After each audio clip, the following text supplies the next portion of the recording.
Right. So, just a couple notes before we begin is this is going to be extremely deadly. More than one of you will likely die for reals. What? Number two, this is going to be dark and there's going to be bad shit happening. So if you can't cope with that, now is probably a little bit late, but who cares?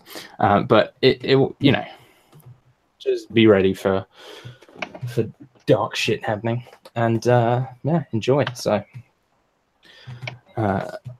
let's kick this thing off. So each of you are standing in the watchtower, overlooking the world beyond the walls. A thick grey fog has drawn in around the towers and has stayed for a week or so. Here, though, you stand above it, unable to see the grey expanse in all directions. Alongside you are 5 other figures, 4 freemen, and Nathus Ulgric, captain of the guard, and the person who summoned you here. He is a short, grubby man, but is well known for being fair and doing his job well. And before we continue, we're just going to run down the line and have everyone describe their characters for this game. So we'll start with Corey. Okay, standing on the wall is a young man. He looks to be maybe 30. He seems to all you like someone who doesn't quite belong. He's almost out of place. And he has brown hair that's sort of slicked back and tied. Plain face, but his armor, it's leather, but it looks brand spanking new. There's maybe a little bit of wear around the shoulders, but he looks around at all of you and out at the wall and sort of gulps. Are we going out there? Really? Is that what we're doing tonight? Before you receive an answer, we'll just move along. So, Corinne, why don't you give a description as well? All right. Laniel Alamare is tall, taller than she has any right being. She's paler than most wood elves from around Indroth. Her skin is almost milky white, and with her short chestnut hair cut short to keep out of her eyes, features are as sharp as her blade, and her lithe form is graceful with a deceptive strength. She's quiet, and she's watching everything behind hooded eyes with an expression that most would probably attribute to those as a cat in cream. Perfect. Joseph.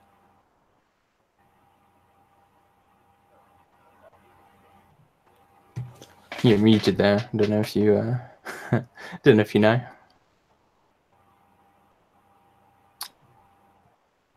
No. All right. Liam. Brynjolf is an ugly son of a bitch. Yeah. Auburn, deep auburn beard, the long auburn hair. The armor he's got seems to be sort of haphazardly put together, basically anything he could find that would fit him. His shield looks like it had a banner on it or had a coat of arms, but it's been torn off and it's now just bland. He wears no banners. He wears nothing that would indicate any allegiance to anybody. Just kind of gross. And he's just kind of standing, probably swaying a little bit as he stands in this room, looking probably a little bit out of place. Awesome. Wyatt. Rixa von Grodd, chronicler Broad, ensures that everyone knows his name. Yet it's one of his defining features that he makes sure that everyone remembers him and who he is, as much as possible, unless he's in the midst of a case. Upon him, you see he has long, glowing blondish, dirty blonde hair, I think is a good way to put it, and a very thin facial hair with no mind to his half-elven years. He doesn't really hide that or anything. With very piercing gray eyes, almost like a sudden mist, His clothing, he has the standard uniform of a tower guardsman, but is slightly modified and given a bit more of a reddish hue, but definitely around the same as most of the guys around here. Upon him, he mostly carries only the necessities, so he's not like weighed down with everything. And one major thing about him is that when it comes to his stance, he keeps himself off of his left leg as much as possible, and he usually favors his left arm. The wrist is quite a bit bandaged up. That's Very nice. Interesting. Joseph, you around, able to give us a description?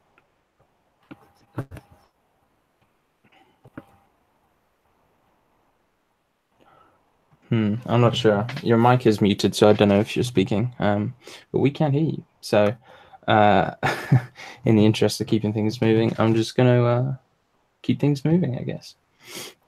So, Natha stands before you, the captain of the guard. Were you asking for me? Oh, yes. Were you asking for me? Yeah. Hello? Hello? Yo. Hello? Can you hear me? I think... Can you hear me now? I think he's... We can hear you. Can you hear us? We can hear you. I can hear you. Okay. All right. Sorry about that. Just had a little Okay. snafu on my end. No problem. Okay. So, for Storin, I'll just go ahead. Sorry for interrupting the flow there.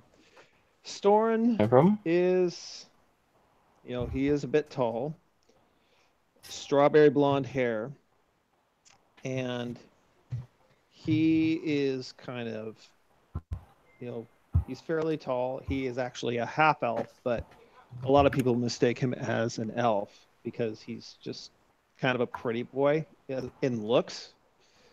And his left eye is purple.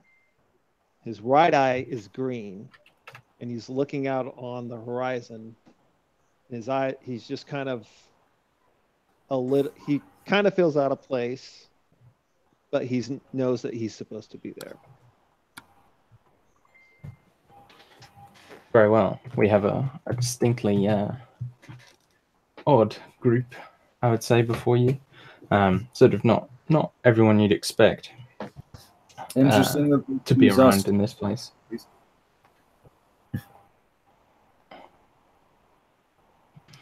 Very well. So, Natha stands before you, having summoned you up here, and says, well, I've called you all here because I have a job for you.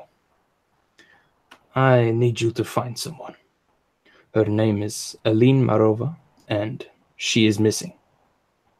She was last seen trying to leave the towers through the gate last night, and Griff, the guard on duty, thought she was drunk. She seemed woozy and unresponsive, but insisted that she needed to leave. She is the fourth person to have these symptoms before going missing, and we believe that they are linked.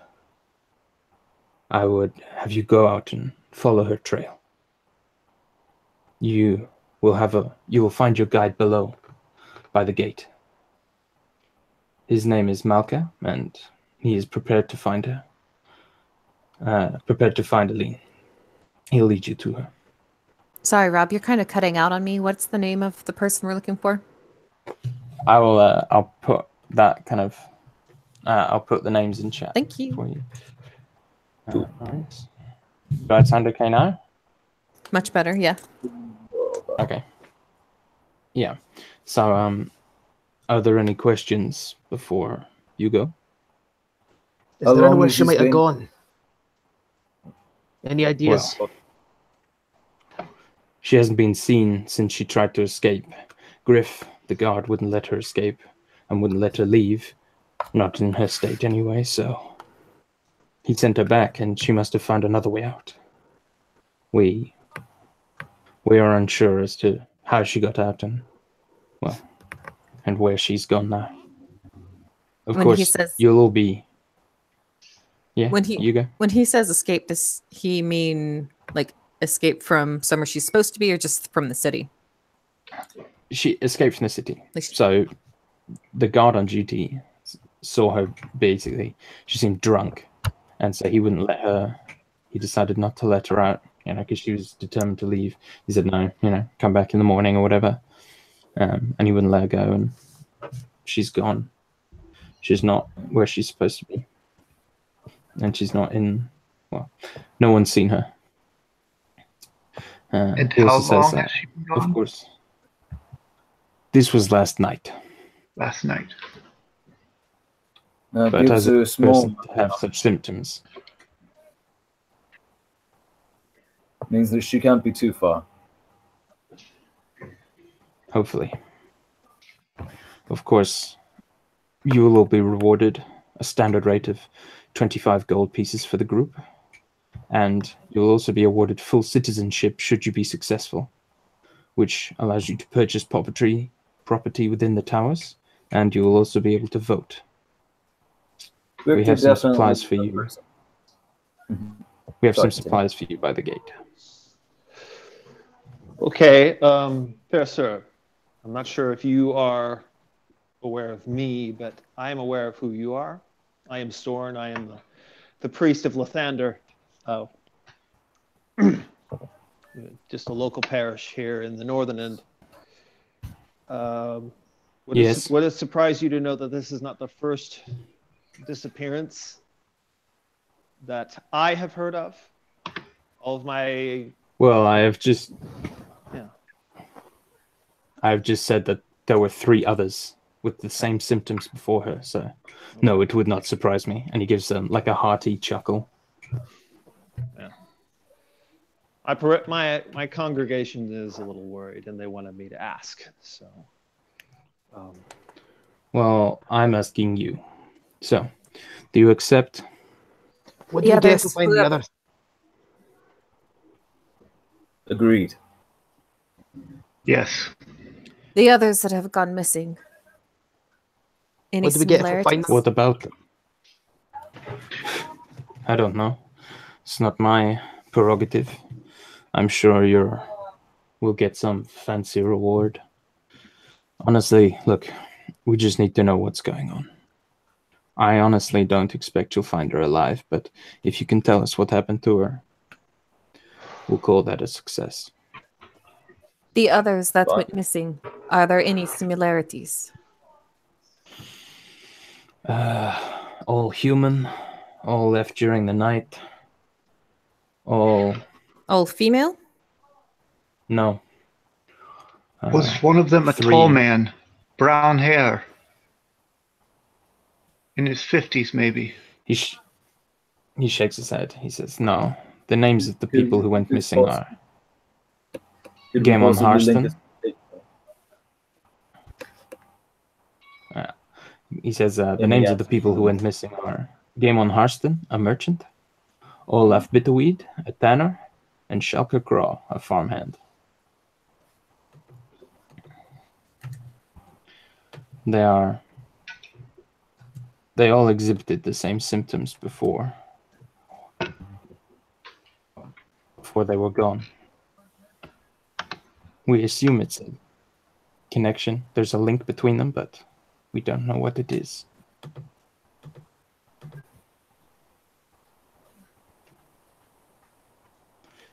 Now, light fades fast outside the walls, so Grignol's I arms suggest across you and he's leave. just waiting to see if anyone else has any questions. And if not, he's out. I shall go. Very well. So he leads you down the stairs and out to the front gate. And you see standing by the front gate is 3 days worth of rations each. In addition, there's a caged owl, which he says will, if released, will fly back here. So you are able to tie a message to it and send it back if need be. There is also a dog. It's extremely thin, a very sleek-looking dog, like a whippet or a greyhound. And Nata says, "This is Malka. He He is an expert at finding things, and he has her scent. He will lead you to her. A good hunting dog will be beneficial. He nods. Wonderful. Well,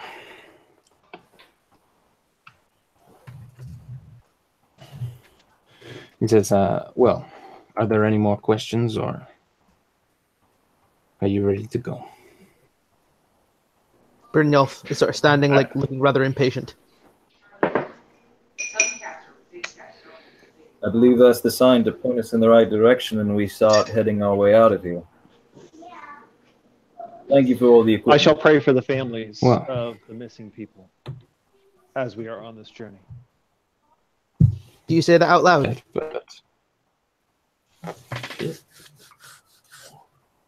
Sounds like you did. We should all be praying. Storin, did you say that you were going to pray out loud? Sorry.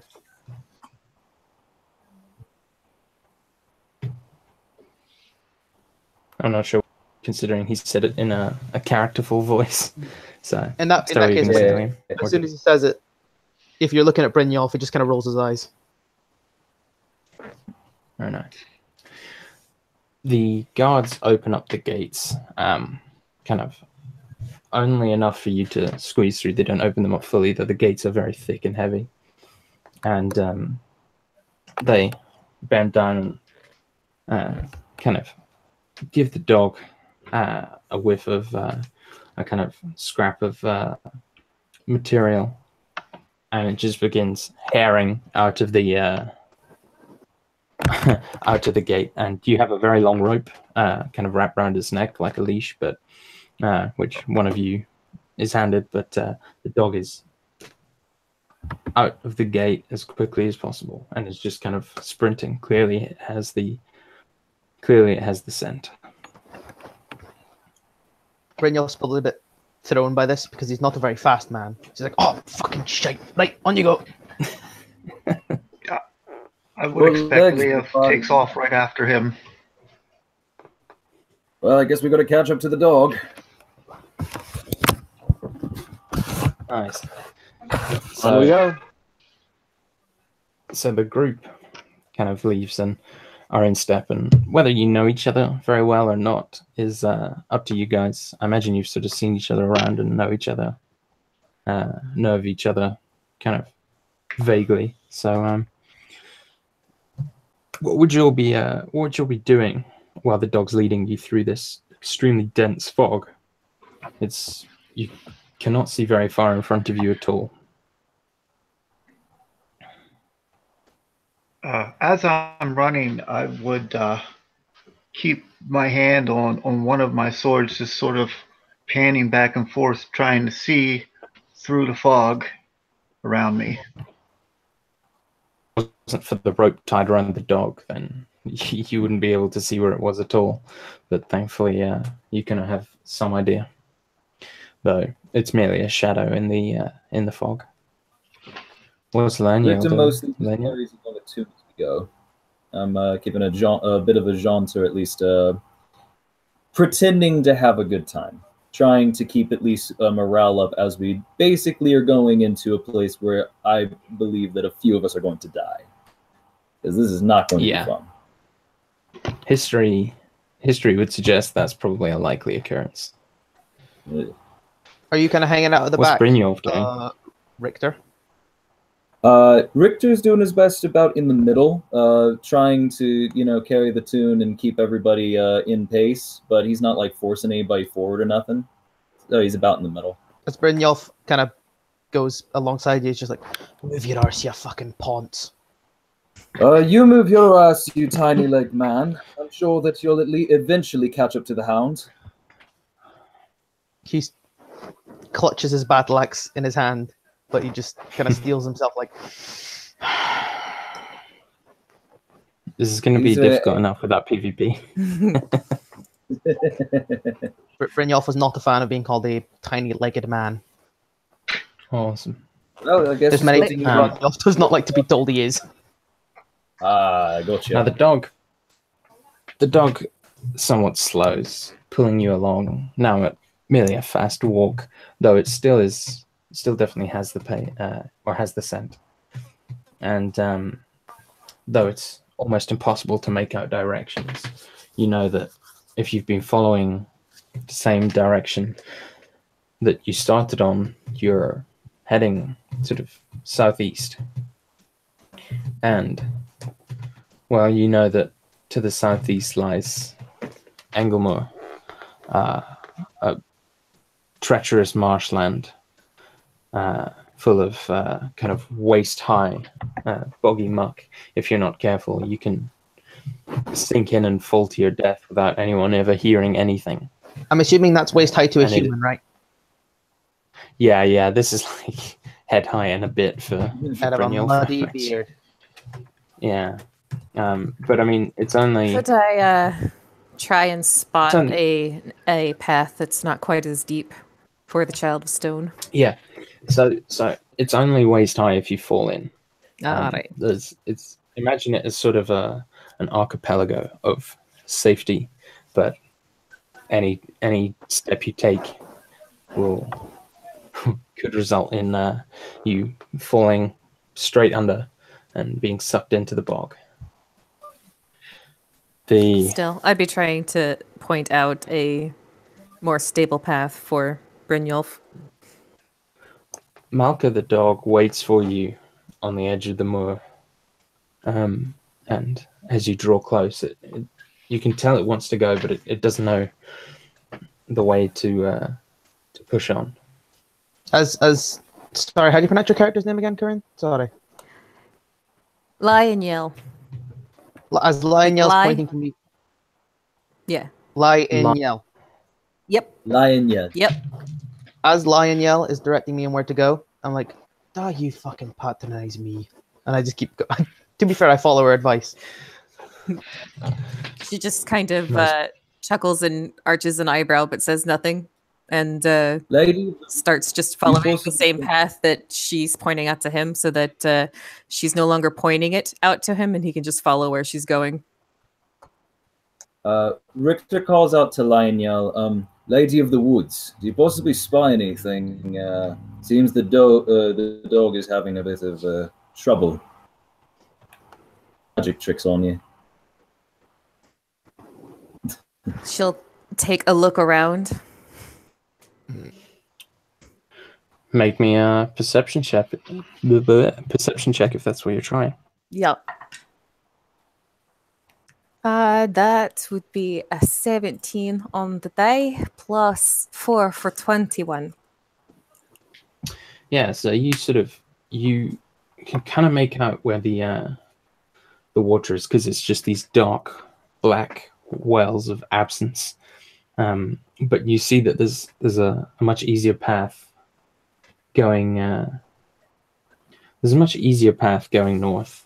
Or continuing your direction southeast, but on the northern side, and it looks like it'd be much easier to cross. And we are going to consider that the first success of this skill challenge. So it's going to take a skill challenge to cross Englemoor. So for those of you who don't know what that means, basically, I'm having a really hard each of time you- hearing you, Rob. It's Really? a bit cut outy for me and all. Mm-hmm.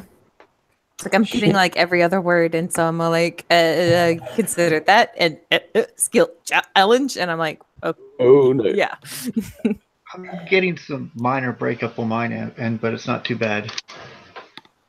all right. I heard that it's a 6. I remember hearing that, but for Is that- me, is it's that any also a little better? bit on. Yep. Say something again, Rob. Can you hear me? I can hear Do you. I sound okay now? That's fair. Perfect. Yeah. Sounds Okay. good. Wunderbar. So yeah, that is going to be counted as the first success.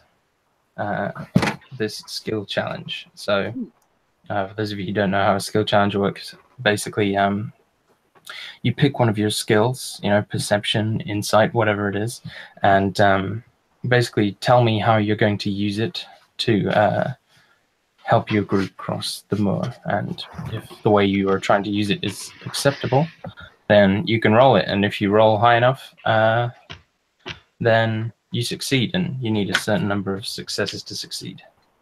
So that's going to be one victory. Or one success. And so, let's see, Brynjolf, what are you doing to help your group across the moor?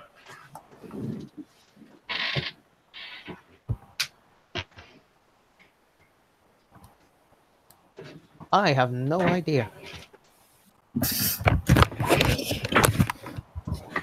Go on, bullshit me. Give me a good one. Okay. I'm going to utilize my strength, aka my athletics, to keep a hold of the dog so that I can more easily guide our party through the moor in a safe way. Fuck yes, do it. Please don't fail me now, dice. That is perfectamundo. That is a 19 plus a 5 is a 24. God damn. Nicely done. So, with the dog's careful guidance and the vigilance of Lianyao, the beginning of your crossing has become much easier. Now, who's next? I'll go next. Ricky? I would say, Yeah. Leo would go to the edge of the water and light up a torch and sort of peer across using his wisdom and see if he can find a way to cross. So, what skill are you using there? Wisdom. No, it's one of your skills, not your Survival? Oh, my skill. ability. Okay, yeah, survival. So, yeah, survival. Yep. Cool. Or can I use perception? Perception's already been used, unfortunately. Okay. Okay, I'll use survival. And that will be a 13. A 13 is just enough to succeed. And so that is another success, as using the tracking and kind of artful abilities of Leaf, you're able to traverse the bog even further. Now, what is Storin doing to help cross? Well, he would be holding up the back of the line. Again, just the one thing he's known is temple life. And that's just what he's known. Kind of has a story about it, but that's what he's known. And now, here he is, looking to find a way to get through. So he does what he's been taught to do since practically birth. He prays to his god Lathander. And so he would just say, "O Lord of the Sunrise, guide us through and show us a path." And I am going to use my religion check. Now, I am proficient in that, +2. So if it's proficient, Sure. I roll twice. And then No, if whatever you're the proficient, you get an additional +2. an additional +2. Okay, so +4. Okay. Okay, that's a 3 +2 so 7. Yeah. Your prayers ring out against a cold and unfeeling landscape, and you hear nothing back from your god. Can That is a Brynjolf failure, hear I'm the afraid. prayer? Brynjolf can definitely hear the prayer. Under his breath, Brynjolf's just like, for fuck's sake. Yeah, Brynjolf and Excellent. Lanyel would be like next to each other, and she'd probably like kind of shake her head and like look down at Brynjolf and like mutter something in Elvish. It's all like "Duathanin al, Duathanin danan," which is like, you know, it's half-blooded broken children, and kind of shake her head and Coin, keep I've going. got no clue what the fuck you just said. I would imagine that I would also kind of bring off a dirty eye. I think she was giving him an And agreeing then- eye. Yeah, And then- she Yeah, like go she ahead. was agreeing with Brynjolf Oh. in Well, expression I and would do just the demeanor. opposite. And I would look at Excellent. Liniel and say, I forgive you, child. Like, with a look of like, I understood what you said. Not mad at you. And what is Richter doing to help cross the bog? He's making sure to grab everyone's crap if it falls. He's doing his best to haul everything and push people forward who needs help. I mean, think about how hard it's going to be traversing this shit. And second of all, most of us are And gawking what skill about... are you going to...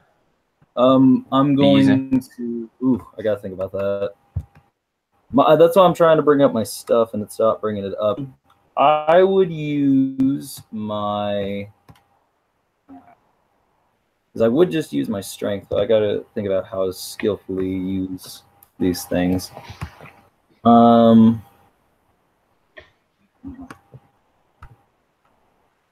I'm trying to bring it up and it is not coming up right now. I am so very sorry. No problem. You know, do you have an idea of what you were trying to do? Yes. You know, like... for the most part, trying to heft and... but perception's already been used. Okay. I most like what the major of my goal is to ensure that everyone's stuff makes it across.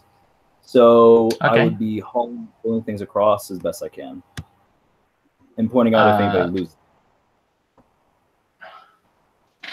Yeah. Okay. I'm not sure what that would be. Maybe sleight of hand if you're trying to catch things that fall. Okay, I can definitely see that. Yeah, I can definitely try for sleight of hand. Yeah. That is a 7 plus 2 plus my dexterity of +1, so a total of 10, I believe. That is a failure, I'm afraid. Damn. So I imagine you sort of you're trying to kind of walk around, trying to protect people's things, and your foot just sinks in up to about the knee in the bog, and you just took a misstep because you weren't focusing. You have to sort of wait a moment to remove your foot. All right. We're back to the top. Corinne, what is Laeniel going to do now? To try and get across. Still on the skill challenge then, yeah? Yeah, you haven't succeeded enough. All right. And have to use a different skill that's been used then, yeah? Yeah. Right? I can't... Yeah. Don't you steal my skill. Let's see, so we've done religion, perception, survival... Athletics, and sleight of hand. Sleight of hand? Okay. Don't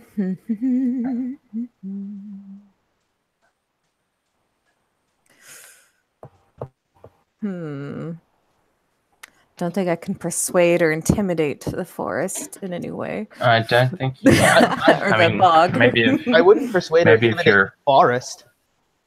Yeah, maybe Can't if you're really persuading one of your friends to continue. Can't really insight check the bug. Let's see here. Insight check the dog to see which direction it's trying to take you. Bullshit. I managed to bullshit athletics somehow. Yeah. Okay. Come on. She's up near the front with Brynjolf, who's holding the dog, and so Laniel will try animal handling to kind of calm the dog a bit so that it can center itself and refocus on its task rather than panicking about the muck all our tax like. So she's going to try to animal handle the greyhound. Just have to bring our tax back, don't you? Oh yeah. It's a 13 plus 2 for 15. That is a success. So the dog kind of, I imagine it sort of stops. Maybe it's stuck on a kind of island of safe land, but you're able to coax it back and then put it on the right path so it can go in a suitable direction. Next, I believe, was Brynjolf. We just what need one more is success, Brynjolf now trying to do? You just need one more success. Oh, fuck. Right, let's give this a go then. Brynjolf, as it sees like the dog's kind of being taken by Laniel, She's like kind of taking care of him now. I turn back to the rest of my party. I'm like, "Come on, you bunch of fucking pansies! Let's get fucking moving. Get your fucking Ursu to that fucking bog and let's get fucking going." And I'm gonna try and intimidate my party to get shift on. Fucking go for it. I rolled a 16 plus 1 is 17. Okay, so everyone's sort of hearing this rather insane and random outburst from the dwarf. Kind of, you find yourself walking a step quicker, and finally, mercifully, you see dry land and flat earth before you, and no more bog. However, you've been brought to the edge of an enormous forest, and I say enormous because the trees themselves are very tall but very thin, and there are thousands of them. And with the fog, you can't see far enough in either direction to see the edge of the trees, and before you just looms this black and dark forest. But you're finally out of the bog. What are you doing before you seemingly enter the forest, which the dog appears determined to go into? Is the dog wanting to continue? Is the dog wanting to continue into the forest? It is, but you can tell it is nervous. Its tail's between its legs, but it is determinedly trying to. I'm gonna start walking towards the forest, forest, just with the dog's like rope in my hand. And if he's kind of still not going, as soon as I'm ahead of him, I'm just gonna give him a little yank.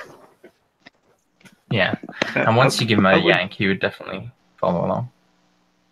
I would turn to Brynjolf and I'd say, Brynjolf, is it, you okay with the dog? I'll do my fucking best with him up. Okay then. If he's not gonna go, I'm gonna go. And if I'm holding this thing, he's fucking coming with me. And I raised my torch up and I said, well then, you lead the way. I'm right behind you. He just sort of turns around and keeps walking.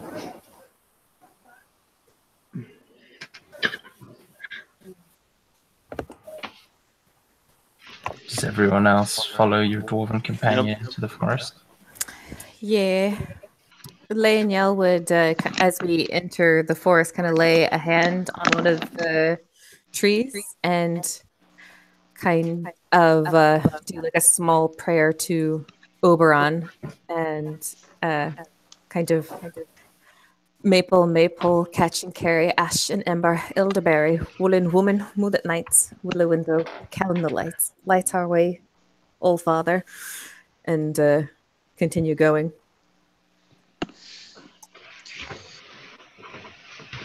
And again, Storin Awesome. would be holding up the back end, and he would hear Linnell, her prayer, and just kind of grin to himself, and I would chime in saying, "Continue to lead the way, Lord of the Sunrise. Follow in."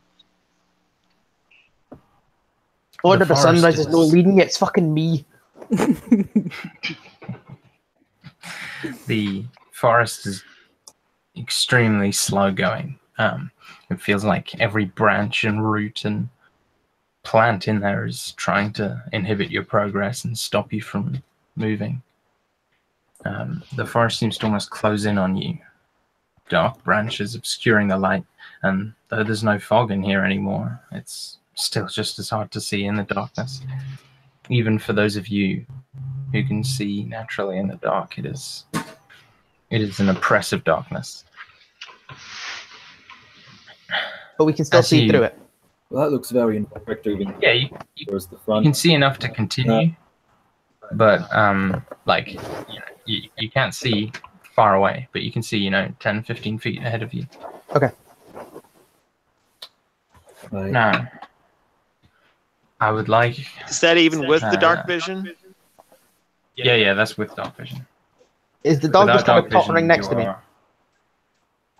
Like he's not like No, stopping it's at all. He's just kind of walking beside. no. The dog is he's not stopping. He's probably a couple steps in front of you. Okay. I don't want to have to be pulling him the whole way. Um, That'd be rude. No, you're not. He is pushing on. Now, as you walk, just I'd like everyone to make, or I'd like anyone who has history or nature to roll me a history or nature check. If you're not proficient in it, then you cannot make this check. I've got history. I'll just put my dice down then. History. Okay. Proficient. Okay, 6 plus 2. I got Proficient. an Plus... unnatural 20 in history. Hey. That's all we need. I'm assuming. Yeah, well, that will that will tell you a lot about this. You begin to realize where you are. You think you're in. You think you're in the Derish's forest. I'll put the name in the chat in a second, but Okay.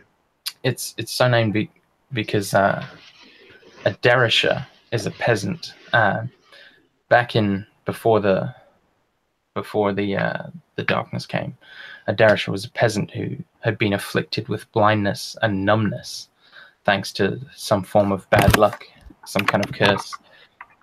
They're worthless and doomed to die, and often once they became inflicted with this curse, they would simply just walk and leave, and almost all of them find their way to this forest.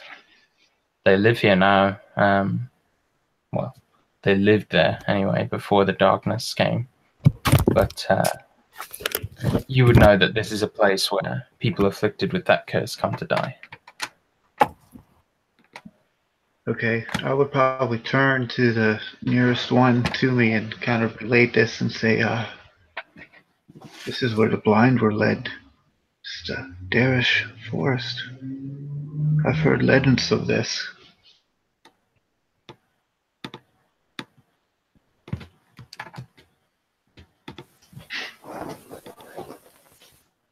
Well, we better not wind up blind ourselves. Let's keep following this fucking dog.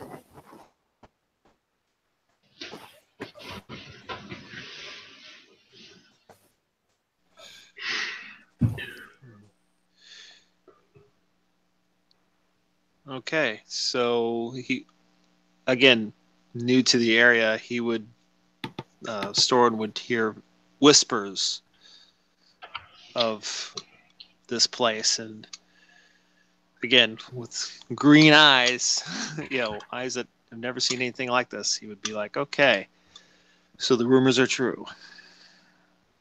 On we go.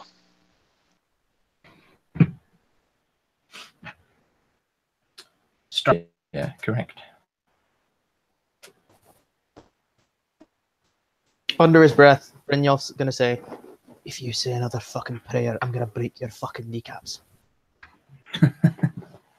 Storin's bringing up the rear, correct? Yes, I am. All right. Roll me a perception check, please.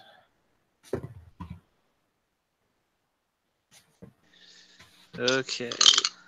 Perception. Okay, here we go.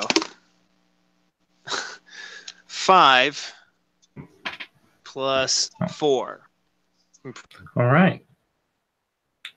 You don't hear anything, and the forest seems quiet and peaceful almost, but there's an unease to the air, some kind of oppressive darkness that sits just beyond your field of understanding. You continue on for an hour, maybe 2, wandering, following the dog who seems to know where it's going. But you're not sure now if you could ever find your way back out. Who knows?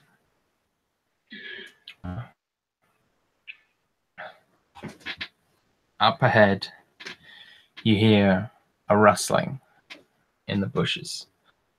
You can't see anything, but you hear the breaking of leaves and the cracking of sticks as something moves beyond your field of vision just ahead.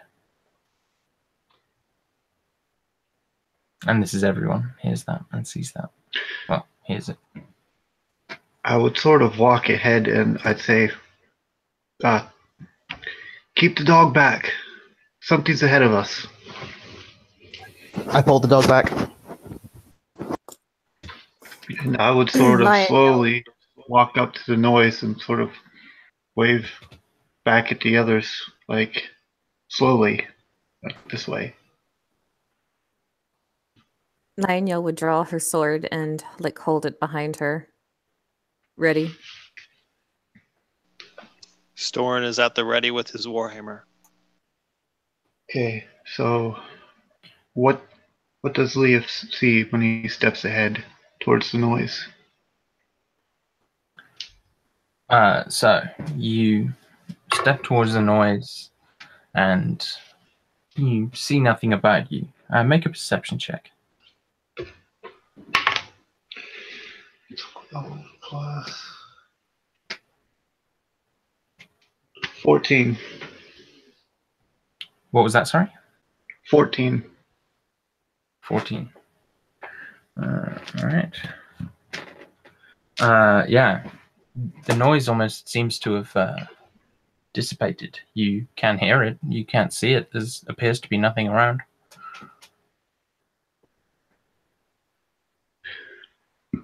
Okay. What are the others doing?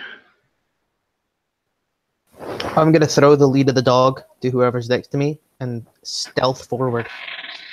My battle axe and shield. All right, roll me a stealth check. Okay, that is a 7 plus 3 is 10.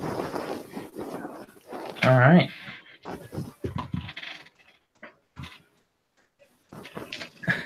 Okay. As far as you know, you're being pretty sneaky. You hear, or you hear nothing. But as Leaf turns back to the party, you see a blur, a flash of speeding darkness that swings down past him, and is going to make an attack roll against you, Leaf. What just happened? All I'm hearing is swinging at and something. Yeah, all I heard don't was even know who's flash happening. of swinging at, Yeah. separate. Yep. Oh, sorry, guys. So as Leaf turns around to sort of come back to the party, something swings down from above. A flashing darkness that swings at him, and is going to roll a 22 to hit. Oh, that definitely hits. You take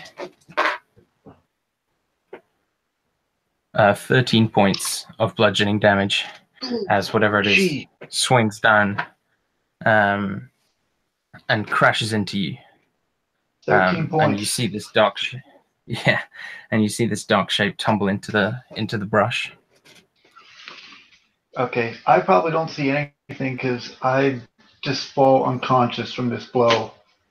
You just see this thing just take me out, and I fall down in the muck.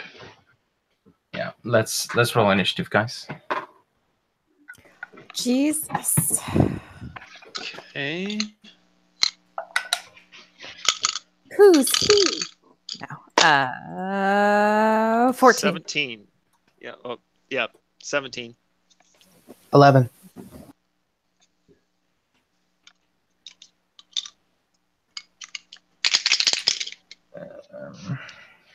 17 for who was that? Leaf, was it?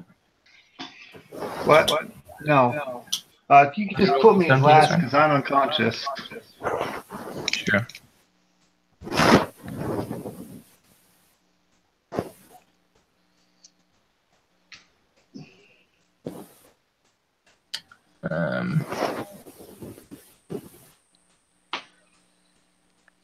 Okay, Storin, you're up first. Okay, so what is it that I'm actually looking at? Not much really. You've just seen your party member just get taken out and is lying on the floor. He has what appeared to be gash wounds kind of across his chest, and is lying in a crumpled heap. You saw some dark shape roll into the brush past him. Okay, so now if I have a cantrip of light, if I were to use that, would that help me? Would that help everybody see better?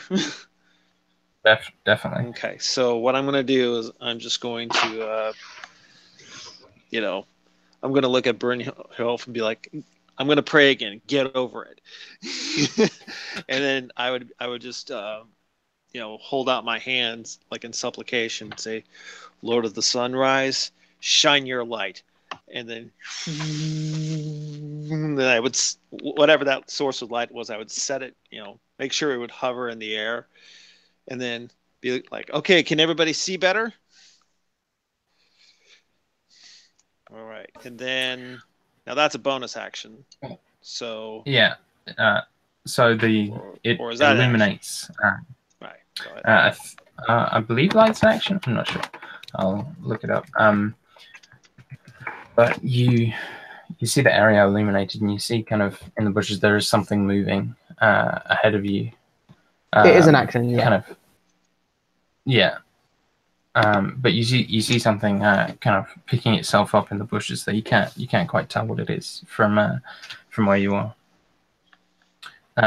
Would you like to move on your turn? Well, I would just be like, okay, guys, stay still. Let's see what this thing is. Hold tight. And then that'll just basically end my turn.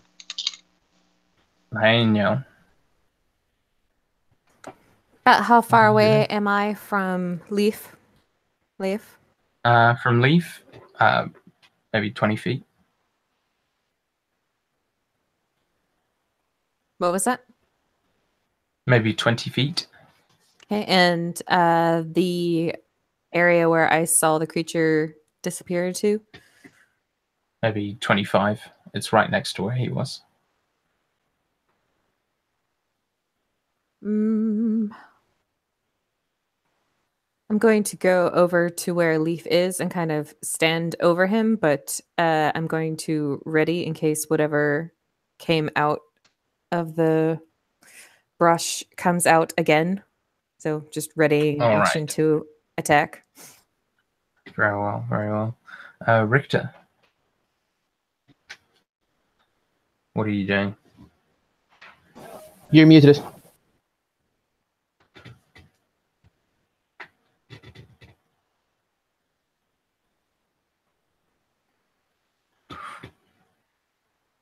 All right, Bryn. We'll come back to you, Richter, when you're sorted.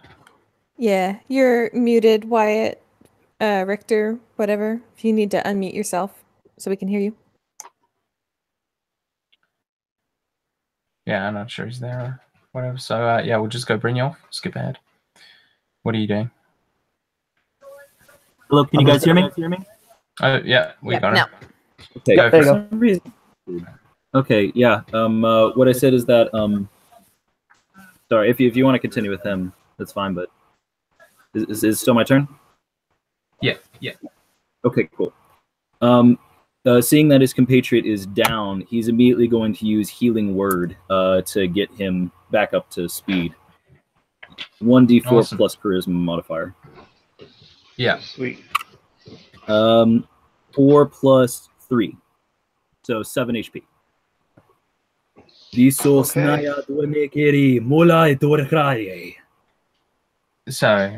Leaf is brought back. I'm awake, but barely. Yeah. You're sort of, and we'll deal with the repercussions of you falling unconscious in a moment. After this battle, but for now, Brynjolf, what are you doing? Oh, that was your bonus action, Leaf or Richter. So if there's anything else you'd like to do, you're welcome to. Immediately after doing that, he draws blade to hand and he readies action for whatever's coming. Mostly holding on to the dog to make it fly off anywhere. Yeah, awesome. All right, Brynjolf. I'm ready in an action. I'm not going anywhere near that thing. He All just right, stands in so sort you're of a staying battle back. ready position. Okay. In his head, he's So like, you hear this. fucking bastard. You hear this this kind of otherworldly breathing, sounding almost like it's in pain, though you've seen nothing hurt it. And then all of a sudden, lunging from the undergrowth, in a screeching kind of ball of terror comes this creature. It's got this blackish green kind of furry skin, and its head looks like a mass of tentacles and hooks and a large beak that comes out. This thing's probably about the size of a bear and has two kind of long front legs that end in hooves, but halfway up have these long hooks that appear to be made of bone that it clearly uses to swing around, and it just roars this ungodly bellow and lunges for you. But before that, all your ready to actions go off, so we'll start and we'll do it in initiative. So Daniel, you're the Start first. with me. Yep. You said? Okay. Yep. Sorry, you're Yes. still cutting out real bad. I don't know what's going on there. I have no idea what it is. I don't know, but that's an 11 plus 4 for 15 to hit. That just hits, yeah. Sweet. D8. There's my D8. For 8 points of slashing damage. Cut into the flesh of this thing, and it shrieks in agony. This enormous, loud, high-pitched bellow of fear and terror. Richter.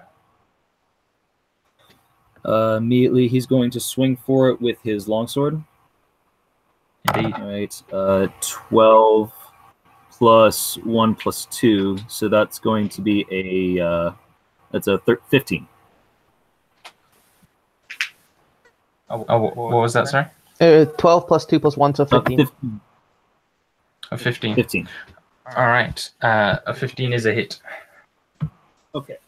1d8, where is it? Looking through my dice. 3 plus 1, so 4. All right. So you again swing at this, and you get a glancing blow at the side of it, but unfortunately, you do not seem to have mortally wounded it as it continues bounding towards you. And now it's my go, correct? Yes. Yes, Brynjolf. Oh, for fuck's sake. That's that probably also comes out of Brynjolf's mouth as well as mine. That's a 13, so I miss. What was 13? Yeah, 13 is a miss. So this thing just comes bounding out, and unfortunately, you just kind of take this massive arcing swing, but you completely misjudged it, and you end up swinging at the air. Start, what can I say? This thing lunges forwards, and let's see. Okay. It lunges for Brynjolf. Unfortunately, I rolled you. Sorry, Liam. That explains why I missed it. Yeah, exactly. Does I'm asking, a 19 hit you? Sorry, what was that? A 19. Yes, it does. Okay, I need you to make me a wisdom saving throw. Okay. In addition to 12. stuff. So everyone else. I mean, it's not gonna matter because I'm probably gonna go down. But it's 12. You won't go down, but a 12 is a failure. Fuck. So this thing lunges at you, and everyone else sees it kind of basically tackle him and pretty much take him out. You know, like you might see in an American football match, just nails him kind of chest height. But you see the tentacles of its face wrapping around Brynjolf's head, and it begins screeching in his face. And Brynjolf, you find your head is enclosed in this kind of massive tentacles, and all you can see is the inside of its mouth. Liam, you're And- echoing. and- I will mute it. you just see the inside of its mouth, and this kind of terrible fear comes over you. You take 3 points of damage, but you also, where is it? I need you to roll 1d6. 4. Okay, I'm going to send you something, Liam, privately, and this is something that's overcome and brought about by your fear. So, If be it's ready another for dick that. pic, I swear to God. It's only one more. I mean, First. you're inside a mass of tentacles right now, so I Well- mean that's about as all as you need. There's multiple dicks in multiple pics. Leaf, you're up. Okay, so Leaf would see this, and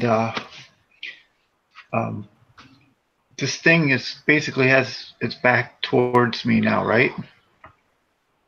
As Yeah. it's- Okay. So I'm going to sort of come to my senses, and I jump to my feet, and I'm going to pull both of my swords and proceed to attack this thing. And then afterwards, I'm going to ready a dodge action. So I'm going to take my attack here. Well, a dodge action Is an your action. action, unless You you're can't- rogue. So yeah. you Yeah, can I'm going choose to to take ready the it dodge. for next time. Well, you Mm, just do it next time. That's not how okay. it works. So if you're going to ready, you can't do anything on your turn, and you wait for your readied action to happen. Which, because you're last in the round, is always pointless for you, because it resets every round. But but if you want to take the dodge action, you use your action to prepare yourself to dodge. So you can't do any attacks or anything if you take the dodge action. And if you take the Right. attack action, you can't do any dodging. Yeah, Basically, you're the right. reason we were all able to all readied was because there wasn't anything for us to fight. Mhm. Right. Okay, so, but yeah, I'm attacking. Cool. So Make your attacks then, please. Sir. does a 19 hit? A 19 does hit. Okay.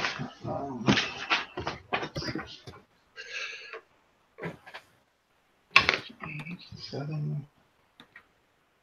That'll be 9 points of damage. Nice. Plus, hold on. So, I'm using both my swords. yeah. And only 3 on the other one. Did you roll to hit on your second one? Yeah, you have to roll for each attack. Yeah, sorry. 15. No worries. A 15 does hit. Okay. So 9 plus 3, that'd so be yeah, 12. Awesome. So you just kind of slash twice with your blades, and this thing kind of rears back like a horse and shrieks and releases Brynjolf. You see his face is covered in these sort of tentacle mark scars, and, well, not scars, but sort of bruising, and this kind of suckering pattern over his cheeks. Well, the areas of his cheeks not obscured by a most lustrous beard, I imagine. Starren, you're up first. Or up next, I guess. Okay, seeing all of this,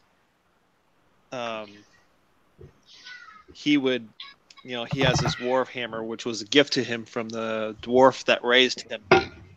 And in this moment, he's hearing, basically his father, the person who he sees as the father, is strike hard and fast, Thorin. Strike hard, fast, quick.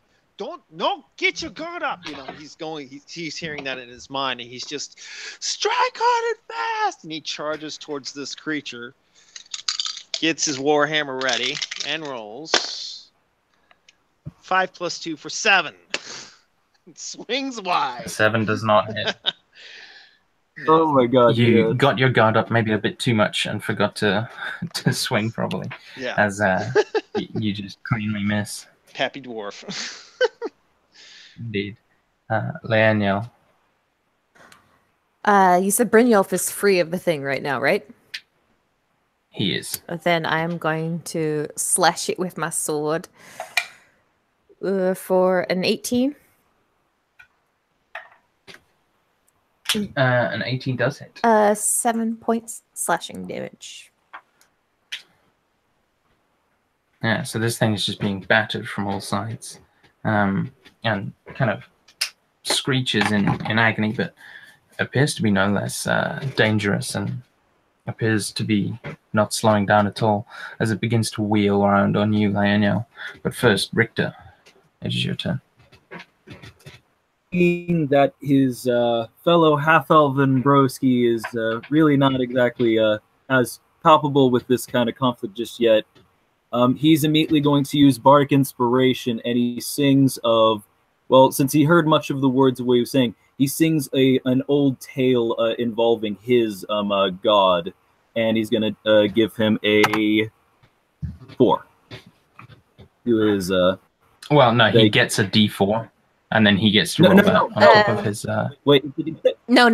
Oh, It's okay. he rolls a d6 when he wants to use the Yeah. inspiration. So he says, Yeah. "I want to use I am sorry. bardic inspiration I've been given," and then Thank you. when he does an attack, or whatever, he can roll the D6 to add it to that. Yeah, he spouts all that, and he begins singing an old tale of the fiery, glowing god. So this For is whose to name Starn, correct? I need to remember next time.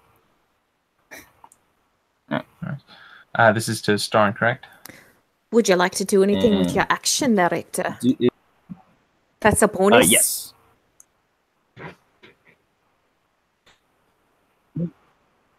Do that. There we go. So he's going to try to stab into this creature, and as he does, he looks to poor Brynjolf and says, "Stop kissing the enemy."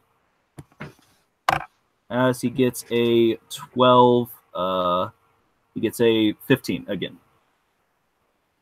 That hits. Sweet. And then his die. 3. Ugh. A 3. Interesting. Okay.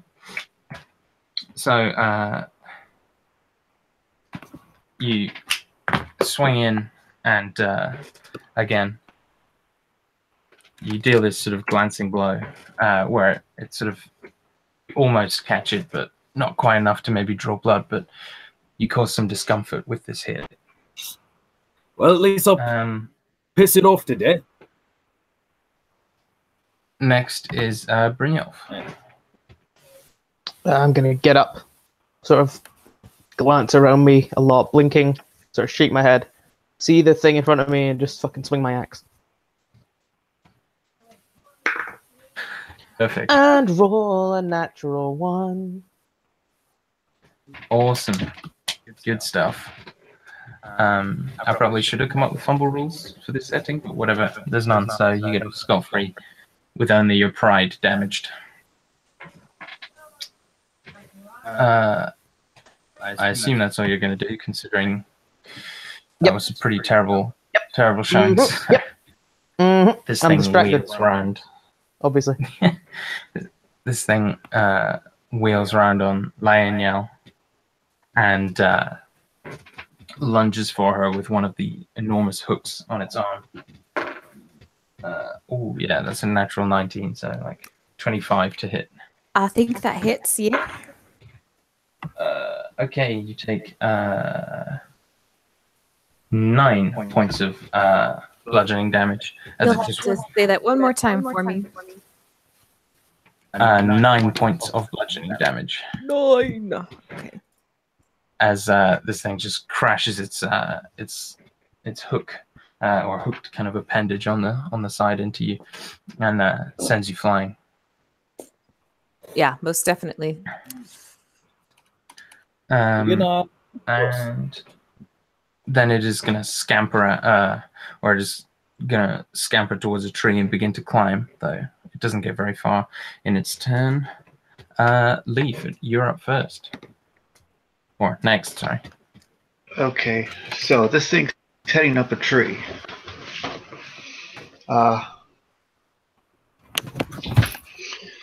So I would say I'm going to drop my swords and pull my longbow from my back and attempt to take a shot at it. So let's see. 18. And 18 hits.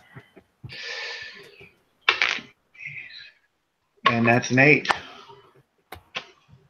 Yes. So I'm watching it travel up the tree and I just sort of peg it. Nice. How much damage was that, sorry? I don't know if you said it. I missed it. 8. 8. Nice. Yep. Yeah. So your arrow just dunks into it, and you can see that it's the arrow sticks in and continues to protrude from the thick furry hide. And you feel like you got a good blow in there. It's only probably about 3 or 4 feet off the ground at this point, so it's still definitely within range of everyone. But Storin, you're up. Okay, so seeing, he would follow suit, pulling out, just setting his warhammer down at his, dropping his warhammer at his feet, pulling out his crossbow, light crossbow, and getting it at the ready really quick, and then just taking a breath and squeezing the trigger. 11. That does not hit, but you have your bardic inspiration, so if you'd like to roll a d6 Roll and D6. add that, you are able to. But Oh, yeah, that's the end. After you do that, it's done. Yep, I'll do it. Yep. Cool. Once you 5.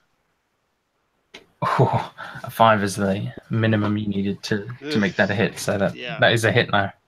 Okay, so Yeah, so I imagine you go to shoot and you're about to miss, and that song I let out a sung to you by prayer Richter and- rings out. Yeah, I just let out like Whoa. what the hell? And it just sinks in. D8 1. Oh man. Nice. You get to add your dexterity to that though. Ah. Joseph, you get to add your dexterity to the damage. Oh, Dex? Yeah, add your dex. Yeah. 0. So Yeah. 1. Nice. So I just caught it on the paw. So yeah. As it's climbing, you shoot, and the arrow just glances a tiny blow that it barely registered. Laenya. My turn now, yeah? Yeah. Okay. Sorry, my internet is dying today. Yeah, I don't know if it's yours or if it's just... anyways. I think it's mine. I've been having some problems with it recently. So. Okay.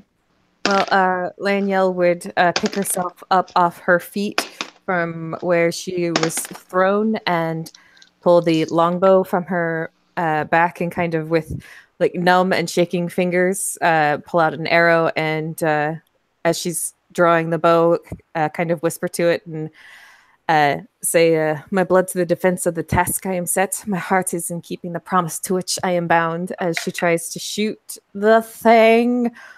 That's an 18. That's a hit. That's a hit. That would be 7 points of damage. 7, indeed. Again, another howl as your bolt sinks into its back as it begins trying to climb away from you. Richter. Richter at this point, realizing that most of his teams, for the most part, has got this, but he's not one to be useless. He's going to try to make his way forth into melee, to try to stab this thing in the back. using as he pulls out of his possible. Yep. He pulls out from his sheathing from his side a broken blade, and he proceeds to try to jam that straight into the back of this thing. That's a 14 plus 2, so that's 16. That's a hit. All right, sweet. That is 5 damage. Something.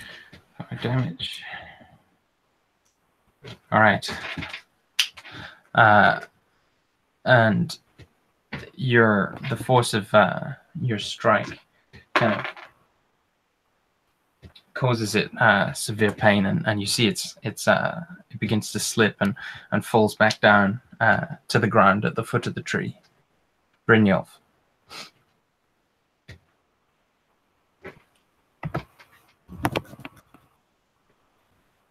I'm going to ask that bitch a question. You ask him real good. Just do it.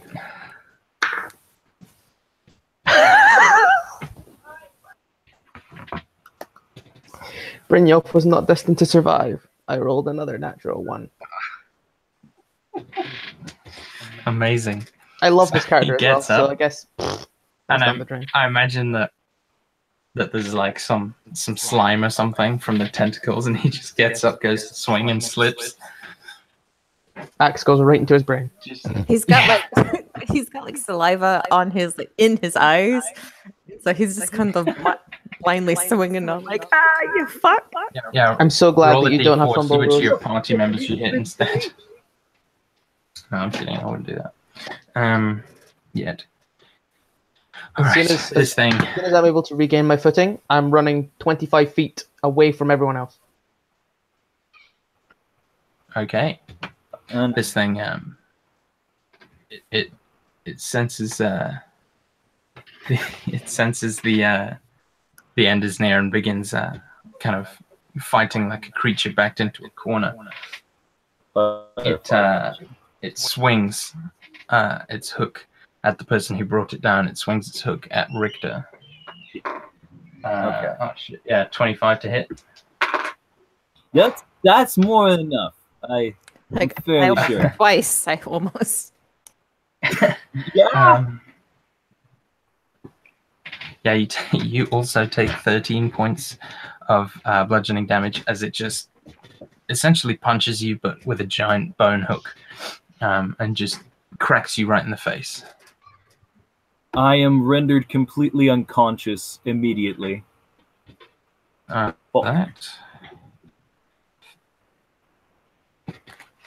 Interesting. Right as the tendril is coming through his face, he's like, "Oh fuck!" and he just smacks and slams to the ground real hard.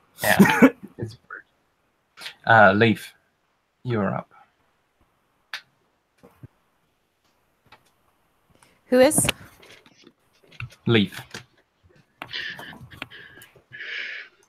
Okay.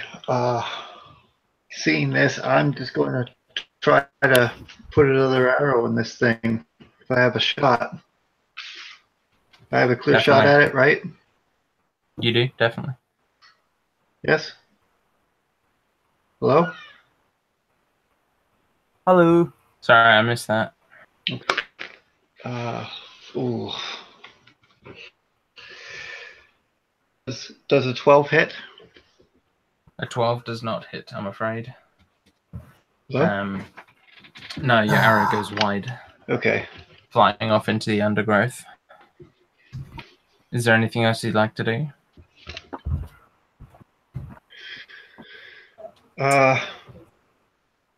Who was it that was just dropped? It was Richter. That was... Okay, so back toward... And that'll be it. That's what she wrote. All right. So we'll move on then. Lionel, what are you doing? This creature is flailing about and appears to be, Isn't it Storin's turn? Yes, it is. Sorry. Okay. I just completely missed you. Star, go for it. Okay, so again, seeing all of this, he's just, he's beginning to settle himself. He's obviously been really rattled. And so he's gonna pick up his warhammer again, set the crossbow down, close the distance between him and the creature, and go for it with the warhammer. So I'm supposed to do 9. And these dice. A 9 does not hit. Can I have them? Yeah. Oh man. Yeah, so this thing is just kind of flailing about. You just can't quite get an opening into striking. Yeah. You want to do anything with the bonus action? Me? Yeah. I would kind of, realizing I'm kind of close in, I would see. No, cantrips, that's an action, that's not bonus. Depends on the cantrip. Well, Sacred Flame? No. That's an action.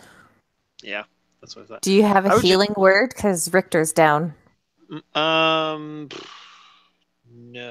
I just have a spell, which is Cure Wounds. Healing word is a spell, but Yeah, that's fine. But what I would do is I would just kind of like, understanding that this thing is a massive beast, I would just take my shield, put it in front of me, understanding it's probably going to come to me next, and just kind of ready myself with my shield up. Definitely.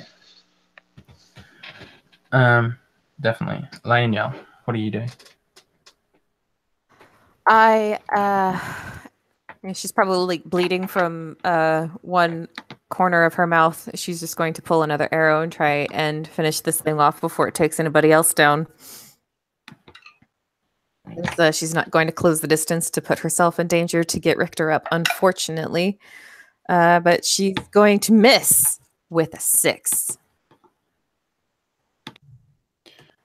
Yeah, a 6 is a miss, I'm afraid, as the arrow just sails wide. And she's going... How far away is it from me right now? 30 feet, 20 feet, somewhere in that range. I'm gonna give myself a little bit more distance. Maybe like another 15 feet away from it. Sounds good. Richter, death saving throw.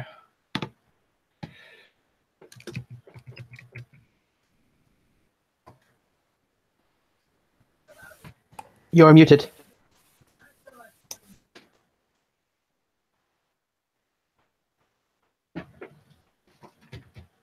To start making any death saves. Yeah. So yeah, you need to make a death save this turn. Straight D20. No bonuses. Yep, I got a 11. An 11. That is 1 success. So you can mark off 1 success. And yeah, you are still unconscious and everything, but you have 1 success. If you get to 3, you stabilize. What's Brynjolf doing? Good. He's going to keep his eyes on everyone. He's just going to ready an action. But he's keeping his eyes scouting around everyone from Lineal to Richter to Storin to the creature to the other character that I forgot the name of. Oh God! Leaf. And then just kind of every person's in his eyes at one point or another, and he's ready in action. And he's still kind of 20 feet away from everyone else, or 25 feet away from everyone else. Nice. This thing, having decimated yet another party member, rounds itself on Storin and leaps for him. Oh, that is not a great roll. For who, Rob? I'm sorry. Couldn't hear you. He's going for Storin, and he rolls a 13 to hit. AC of 16. All right, so this thing lunges at you, and you're able to bring your shield up in time. As you see, its tentacles just kind of reaching around the kind of corners of the shield, trying to get at you, but you're able to hold it off, and it backs away for a moment. Leaf, what are you doing? I need to attempt to stabilize Richter. A medicine check Yeah, that's what to I attempt to thought. stabilize. Okay.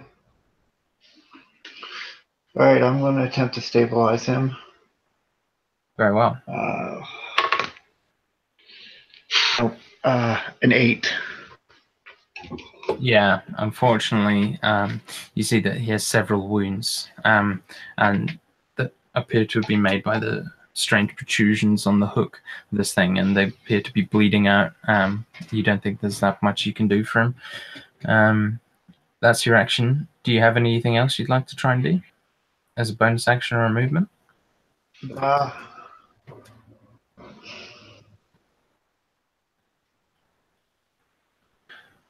Okay. Nope. Starion, you're up then. Okay, so getting his warhammer at the ready, he would just kind of see this. It's like, it's time for you to go. Readies himself, and is instead of going for a grand swing, he's going to be more focused and just trying to get more of an accurate hit.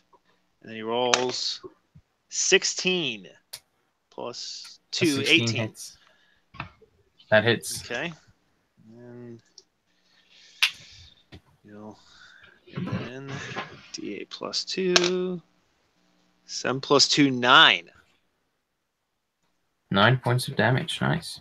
This thing is still alive, but you see the blood kind of racket, and it shakes and almost appears to be lost and confused, discombobulated. Is there anything else you'd like to do with your turn?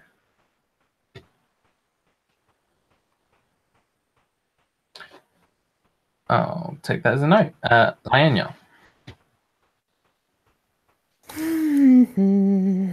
I'm sorry, what was that? Who are you talking to? I was just asking if, I was you. I was for just me, asking if there's anything else you want. I would just, again, keep that shield at the ready.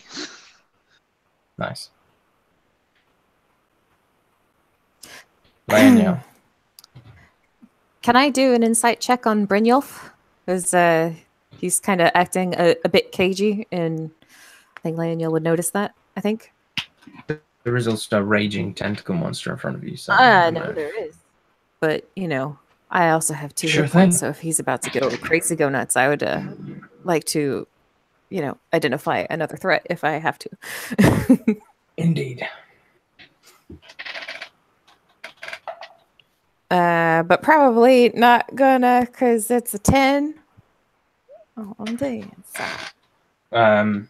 I mean, he's not trying to hide anything, but you're not able to ascertain anything specific about his condition. He just appears to be doing what he described, and you think nothing of it.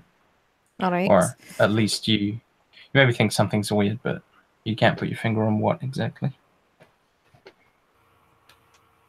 Anything else you'd like to do? Was that my action? I'll call it a bonus. Here's a quick glance over.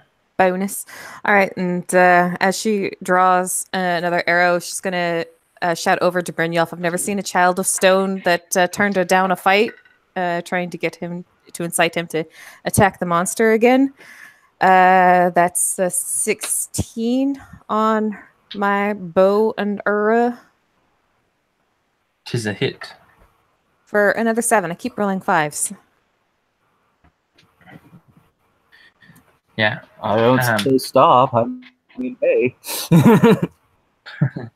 Yeah, this thing, you just another arrow kind of sinks into it, and this one a bit closer to the head, and it begins to thrash its head wildly in pain, shrieking in terror and anguish.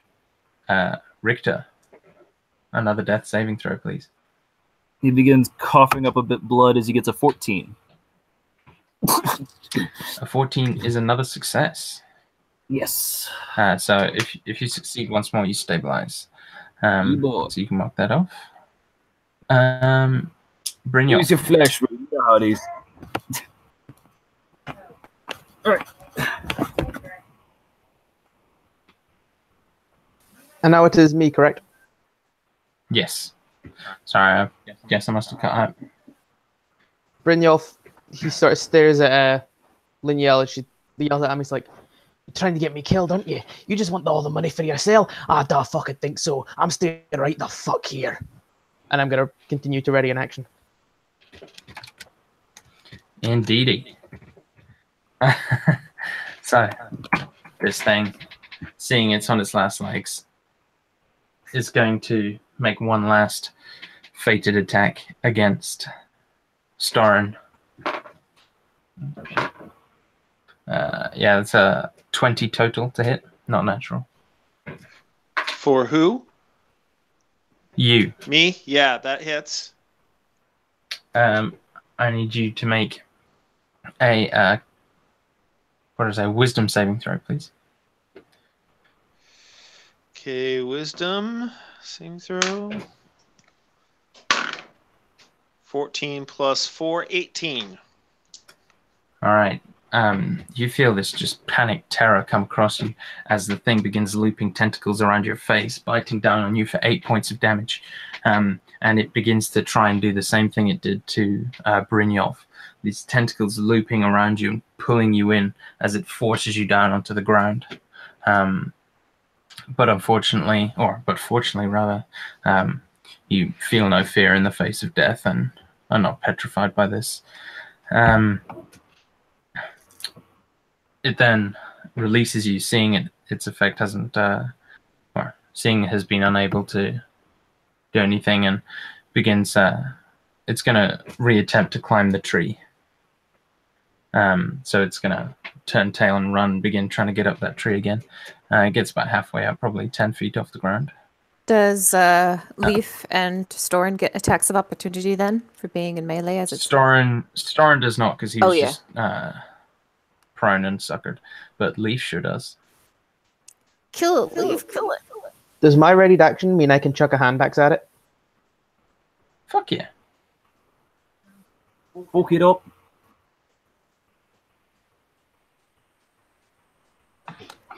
Go for it. So Nope, missed. I get an attack of opportunity. Yes, you do. Yeah, your hand axe, Brynjolf, just goes flying off into the brush. Fuck. It was probably Banyan's fault. Okay. The unconscious man believes in all of you. That's a misplaced faith. That would be a 21 for me. That's a hit. I stand corrected. I believe that hits. Oh! So 6 damage. How much, sorry? He said 6. I didn't catch that, sorry. 6, I believe. 6. Oh, 6 was the minimum to kill it. So describe how you kill it as it begins to try and run away. Damage. Yeah, so you've killed it. Describe what it looks like as you kill it. Yep. It's trying to run away, Yes. but you're able to kill it before it does.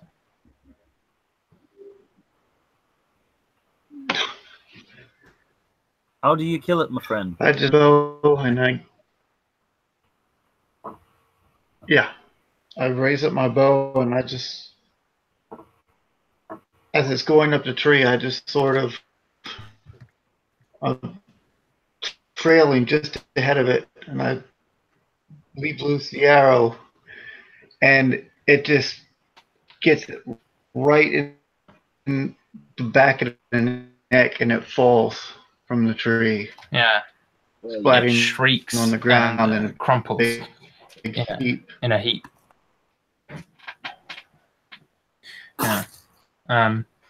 Now, is anyone going to immediately try and heal or help Richter? Yes. I'm going to Lionel- immediately. Lionel's going to kind of stumble over to Richter, like clutching her ribs and muttering under her breath in Elven again about stupid broken children as she lays a hand on Hello? Richter's shoulder and does lay on hands to bring him back to consciousness.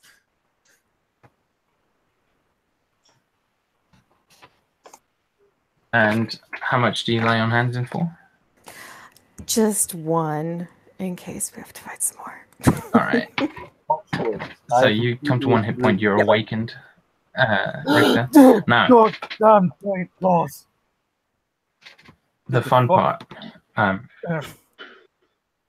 face. Leaf and Richter, you both went down in that fight. So I'll need both of you to roll D100s, please. Understood. Yay, I'm going to be horrifically scarred. Indeed, I got you are, a sir. 15. Oh, okay. You want to roll high on these? Just FYI. Okay. You have blurred vision. This means you have disadvantage on perception checks that rely on sight and on ranged attack rolls. What happened to him? My eyes got, smacked. Because he went down. Yeah. So his he's sort of concussed. And I think I hit my head on like 3 things. Oh fuck. This effect will dissipate the next time you receive magical healing, or if you spend 3 days entirely spent resting. My lay on hands doesn't count as magical healing there, Rob.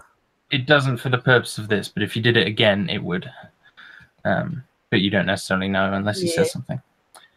And Leaf, what did you roll, sir? Good evolution. Got it.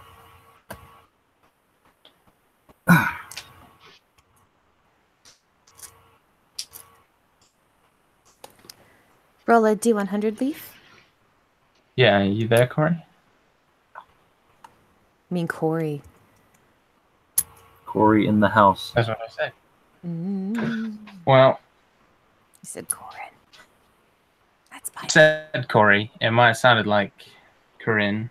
Because I say your name properly now, remember? Corey. Do I not? Is that not properly? Hey? I can't hear you at all today, man. I'm sorry. My internet's dying. Right, well. D100 from me. Yeah. You there, Corey? You better be, because I rolled really fucking badly. We need to give this man his pain. What did you roll, sorry, Corey?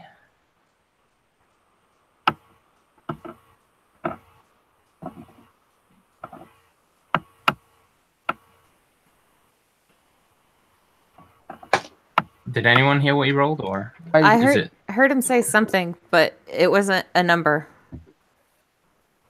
Okay, well, I rolled a 4, so unless he says something soon, things are going to be very bad for him. Well, we got fucked. A 4 is almost the worst you can get. I would argue it's probably worse than getting a 1. Technically, do we count as being in downtime right now? Or not downtime, I mean, you're not in combat. Yeah, we're not in combat. You're out of combat now,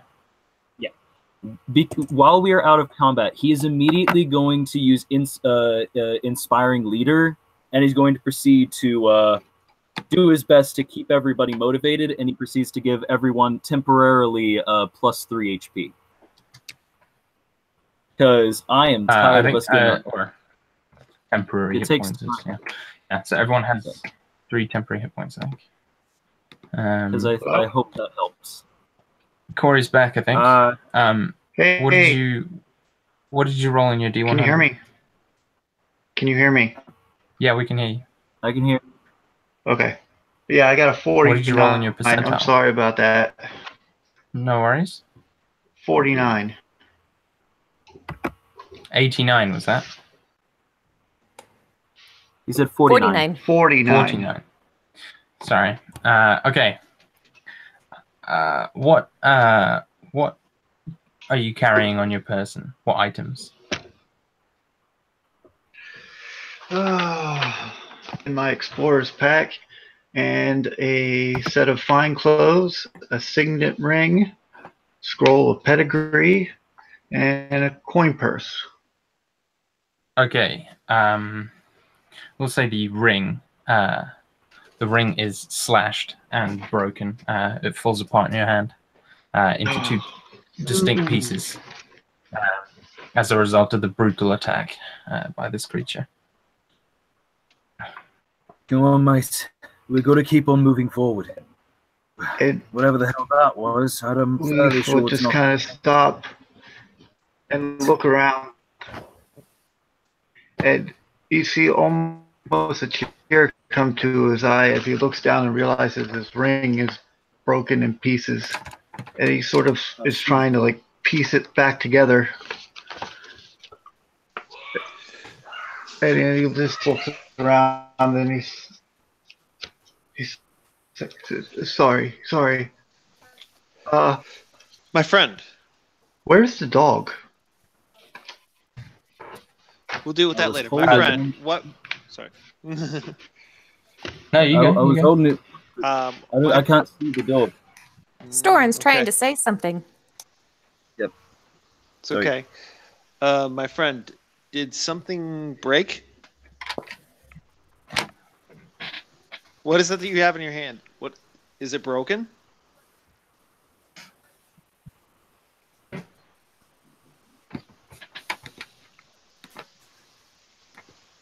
Because I'd like to cast mending on it for the signet ring. Yes, it's no matter.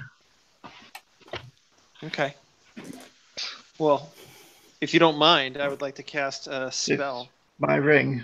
to So I have put it back left together it for you. from my father.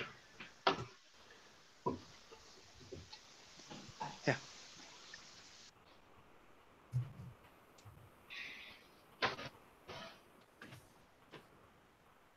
So I would cast mending on the ring. I would be like, hold it out in your hand. I would say, hold it out in your hand. Please. Yeah. Thank you, sir. So I hold out in my hand and I would just pray, Lord of the Sunrise, mend this trinket, this important trinket to my dear friend. And then you would just see that kind of everything just kind of come back together, like seeing something break, but in reverse. And I'd hold it there, and then shing! There you go, my friend, and I would pick it up and I'd hand it to you. Keep it well. If it happens again, you know where to come.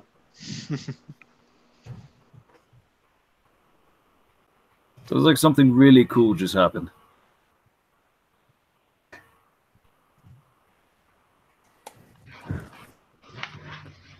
And Leaf would just grab you and pull you in a big hug. And say, bless you, bless Lathander. Who's holding the torch at the moment? Thank you.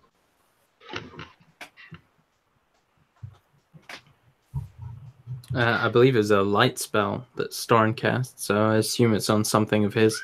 Yeah. Did Leaf not Yeah, also... I cast it on my Warhammer. Rob, did I get any sort of effect there from that 49? Yeah, it was your ring broke, but it was fixed. And I fixed it for you. Problem solved. Yeah. Lionel's going to like slowly stand up and hold a hand out for Richter and just kind of, she's got like this look on her face like, let's get going. He takes it, thankfully. Donka should. And he, of course, will let her guide him. What was that? Well, was that all? Right. Yep. He says thank you, Okay. and he guide him, because he can't really see very well. So I think Corey's on a pretty massive delay, I so also he's think like Corey's hearing on a massive everything you're delay. saying. Yeah. And Morgan, who's watching, also says Corey is massively delayed for him. So we'll keep playing through, and hopefully he hears this and sort of figures his technology out. Yeah. He's on a 3-second satellite delay. Yeah, something like that. So if there's anything that's producing light, Brynjolf's going to grab it and just walk like as far away as he can so that he's got enough space between the group and him. And he's going to say, So the thing producing light is Storin's warhammer. So are you going to try and grab Storin's warhammer? Absolutely. Hammer. Oh, okay. I'll take. Storin, are you going to allow him? I'll take care of it, my friend. I have the "Give me lead. that fucking hammer right now, you bastard." Hey, there's no need for language. What is it that you're wanting to use the hammer for? I'm going to lead us to this place so that we can get back and we can get the payment that we want, and none of you bastards can fucking backstab me. Do you understand? Do I look like I would backstab you? You all look like you would backstab me. You're all backstabbing cunts. Now give me the So you hammer. think a man of the cloth is going to backstab you? I'm And, flexible, but I'm not quite that flexible. How about this? Let's make this bargain. How about you lead the way, and I will come behind you with my warhammer in tow, and that way, you lead the way, and I light the way. The four of you are going to stand 30 feet away from me. And I am going to have this dog, and we are going to find the thing, and none of you are going to get close to me. Do you understand?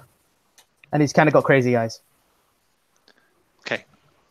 Oh, And yeah, I he would- has crazy eyes. I would take a knee, and I would get down on his level and be like, "Sir, make it 15. We don't want to be too far in this fog." And I 30. hold out my 15, and I hold out my hand to shake. And I even roll back the sleeves to show I've got nothing here. I am a simple cleric. Brynjolf is going to 20. grab the dog and just start walking. All right. So the dog was sort of kind of just cowering off to the side, but eventually it'll come with you. Richter quickly bellows out in Dwarvish directly to him. What the hell do you take us for? Are we a bunch of cretins to you? No, Madaragale, Vajnaya Bavuagay. As he's just sauntering on ahead of us. Whatever yes is in Dwarvish is what he replies. He says cunt in Dwarvish. Yeah. So how about we take a quick 5-minute break here, guys? Get a drink or whatever, and we'll return to this in a moment. Sure. Sounds great. All right. I'm having fun. This is cool. Never done this before. This is cool. Yeah? That's two newbies? Well, I've done D&D. I've just never done over chat. Yeah. Like this. Yeah. Okay. And I'm new to this group. I've done it before. It's actually been a while for me. But what I find is fun is I've been able to do I did some community theater a little while ago. Yeah. So a lot of the same principles apply to D&D as far as describing the situation and pronunciating, so that way everybody can understand you, because things can get muffled and that kind of thing. So it's a lot of fun. Yeah. Yeah, theater really helps. Getting into character. I love improv. It's one of my favorite things, and especially gaming. Yes. Acting. So much fun.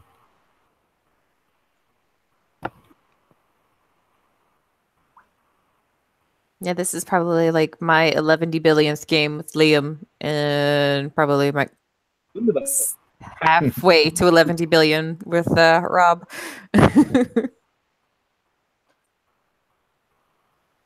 Which is impressive considering we've only been like in the hobby for like a year and a half.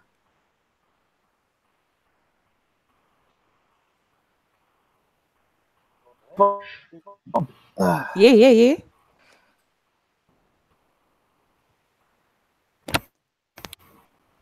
I'm going to do the dorky question. Where's everybody from? Oklahoma. Charlotte, North Carolina, but originally from the Midwest. From Oklahoma myself.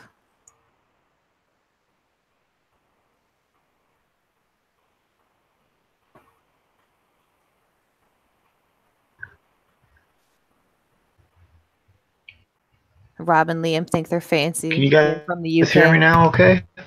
I can hear you. Yep. Do you have a lag? I just reloaded. Yes, Hey Rob, real quick, quick question. We're all Yeah. like, "Where's everybody from?" Favorite football team, and I don't mean American football team. I mean football. Football is a garbage sport and should only be played Lag. by Die. people who I do not want to talk to. I hate football.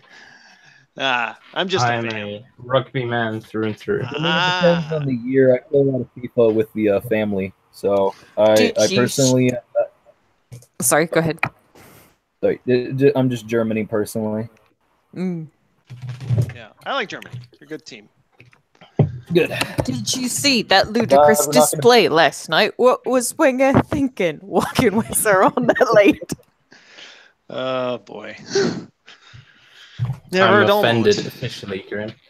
What'd you say, Rob? I'm officially offended. Because I quoted the IT crowd. No, just the voice. I don't care what you say, just never do that again. I just offend you no matter what I say. It's okay. I'm used to it. Pretty much.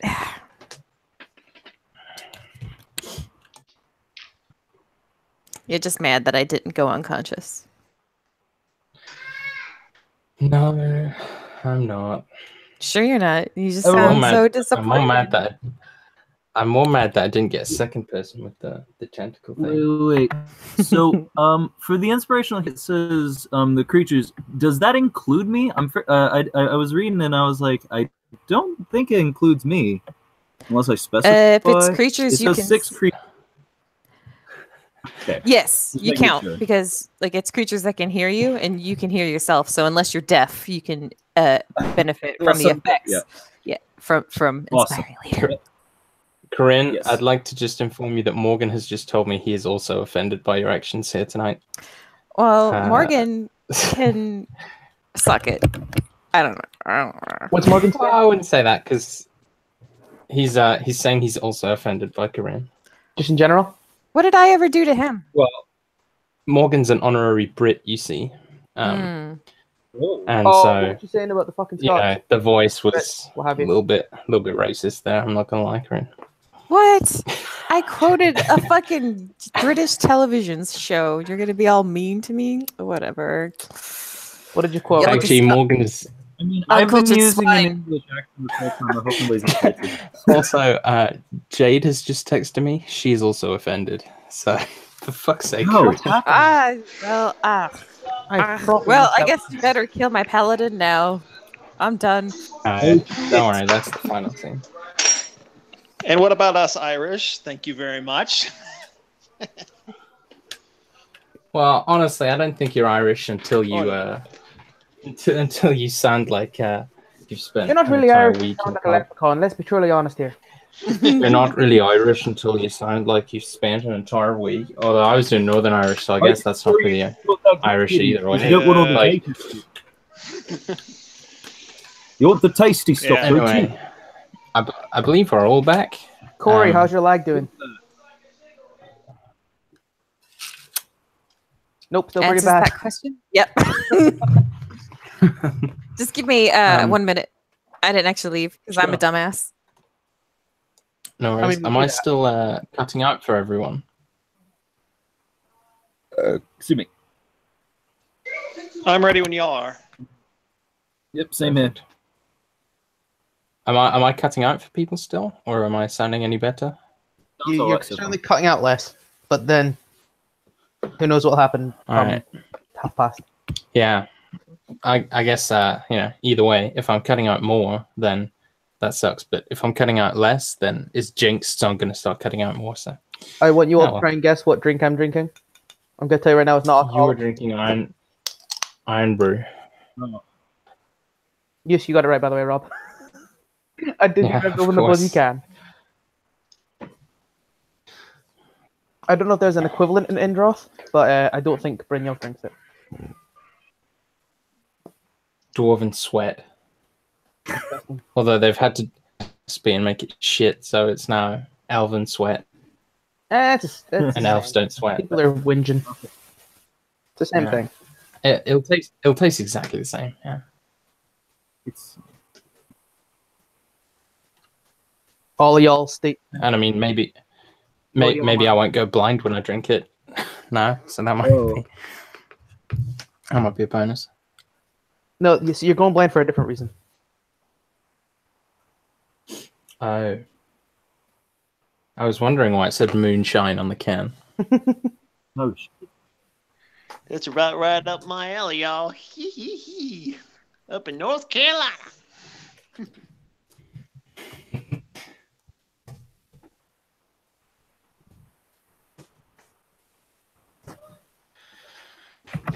And that is still a thing here, as far as moonshine. You gotta know somebody that knows somebody that can hook you up.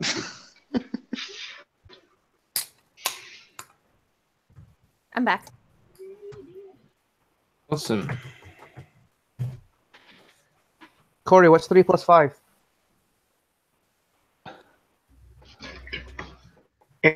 Good. Okay, still lagging. I'm not sure how getting the maths question right was going to change the fact that he can't hear us, or what. Well, it was a simple math question. So if he was able to answer very quickly, then he would know. Then you'd have. Are you there? And he would have gone yes, and then you would have been I think like, it's better now. I don't think It's he's way more fun to make it complicated. true. And we're Complication making it makes worse by it easier talking about it. more. Yeah. Awesome. Alrighty. So, Yes, I'm here. okay, so I think you're about 30 Time. seconds behind us. So just plan your turns 30 seconds in advance, I guess. We'll see. But yeah. So if we get back into it, then Brynjolf is leading you. Hopefully, you're all keeping your distance as Brynjolf and the dog forge on ahead. Every now and again, I'll The turn dog. back, and if they're too close, then I'm gonna move slightly faster.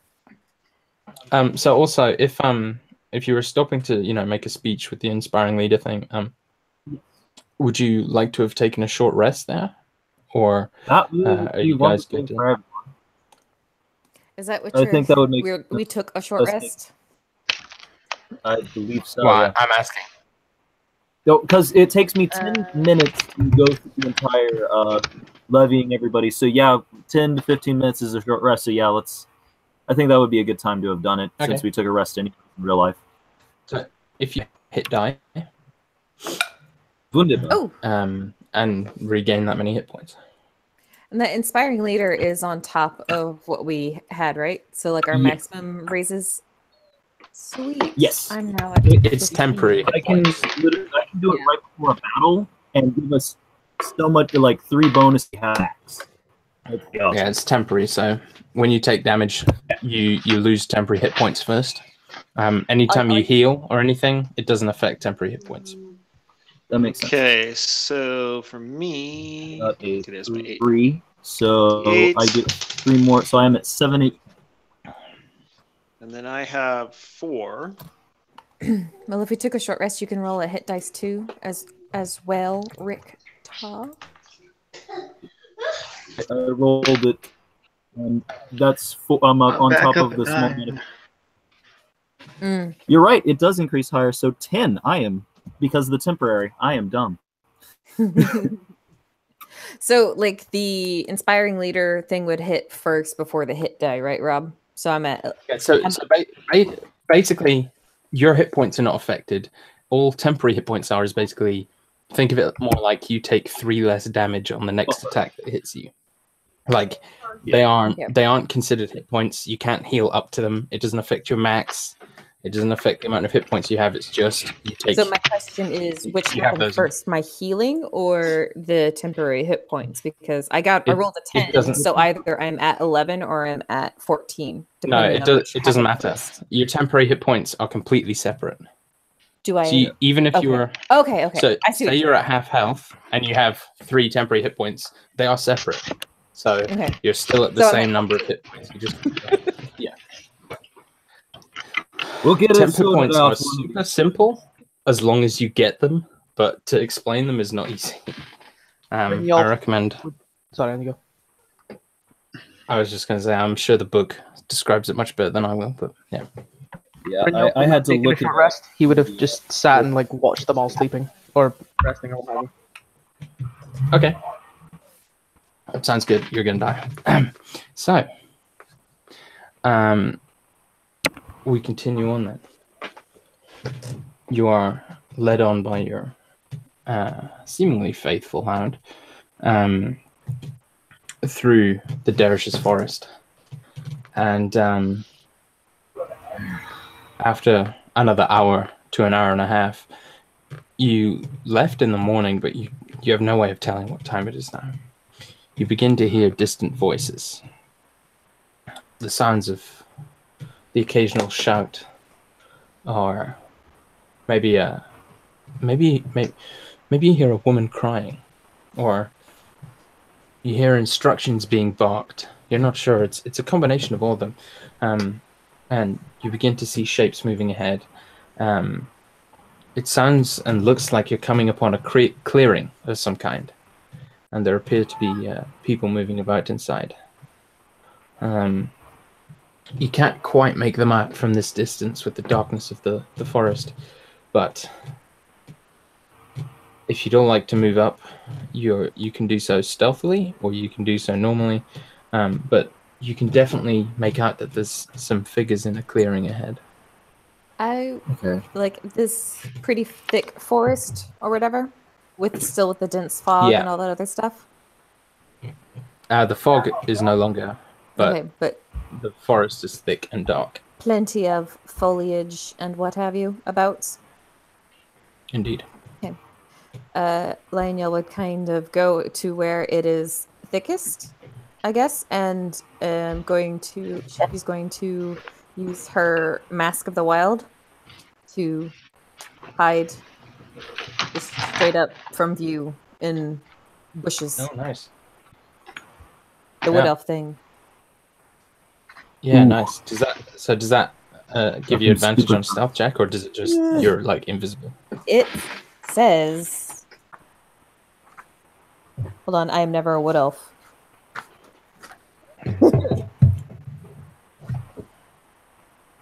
I can attempt to hide even when you're only lightly obscured.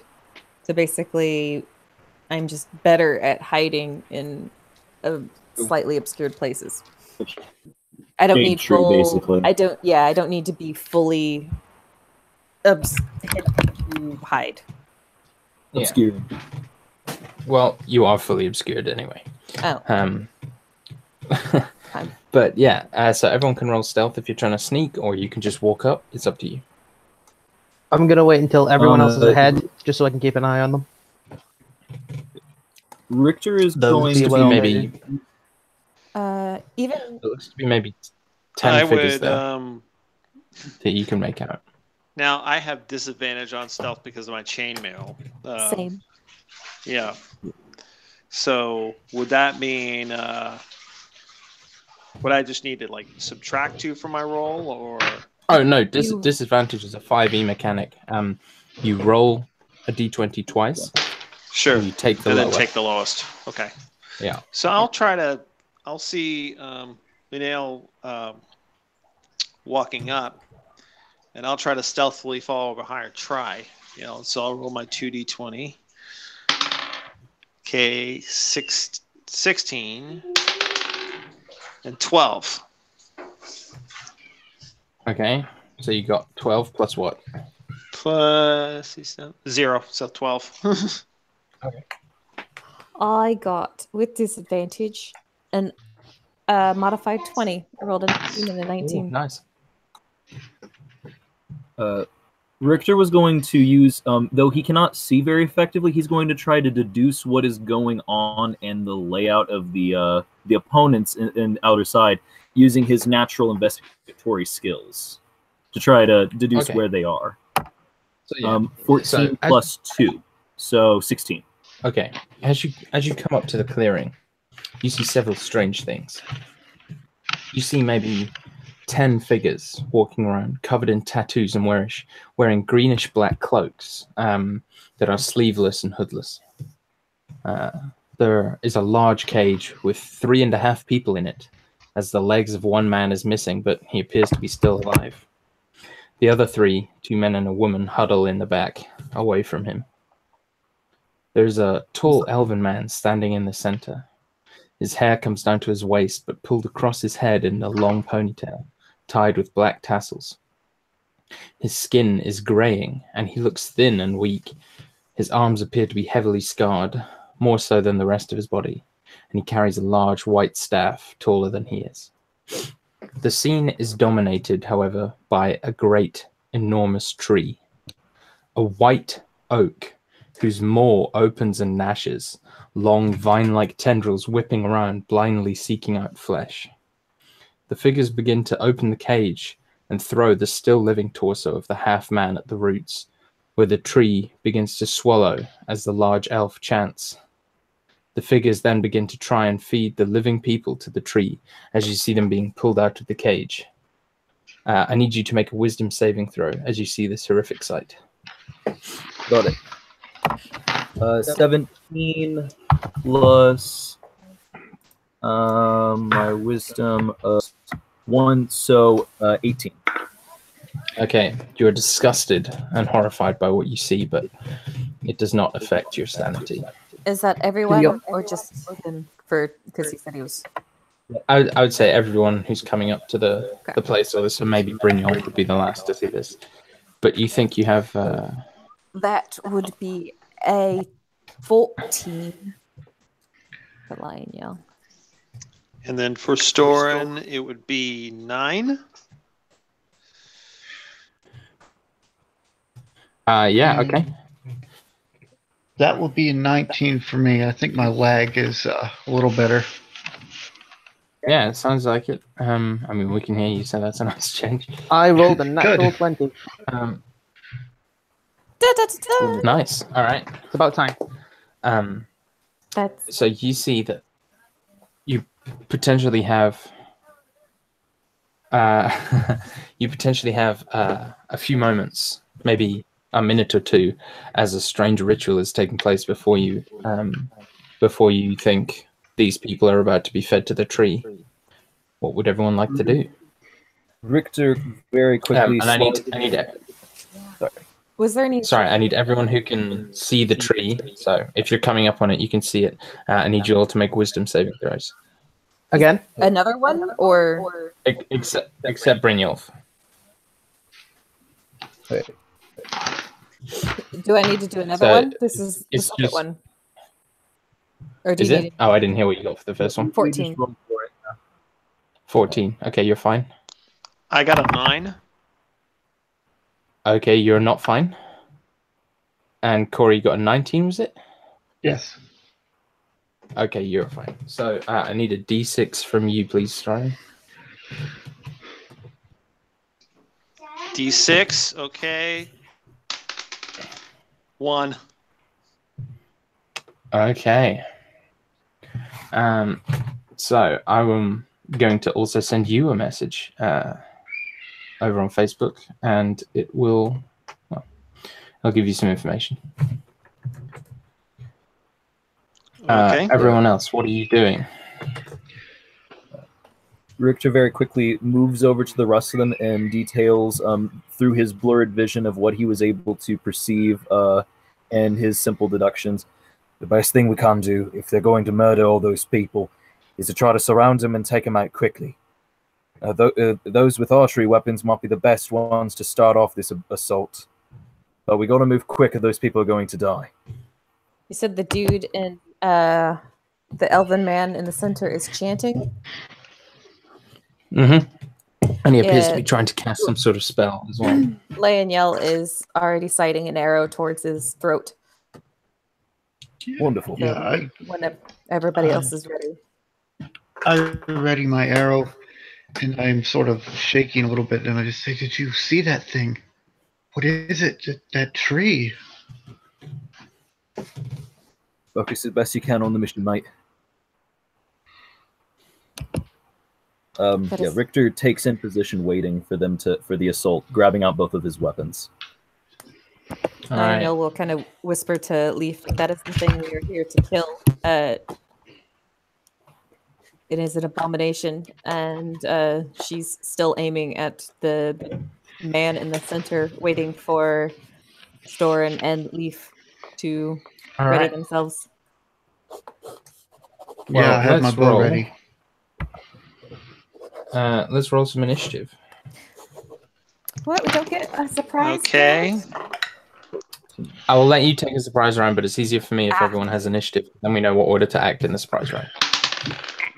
14. 15 for me.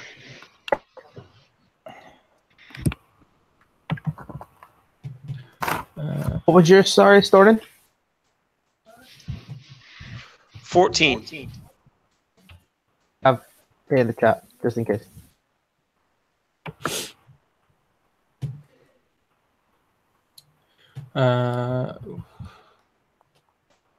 What was yours? There we go, 15. Okay. I'm so slow.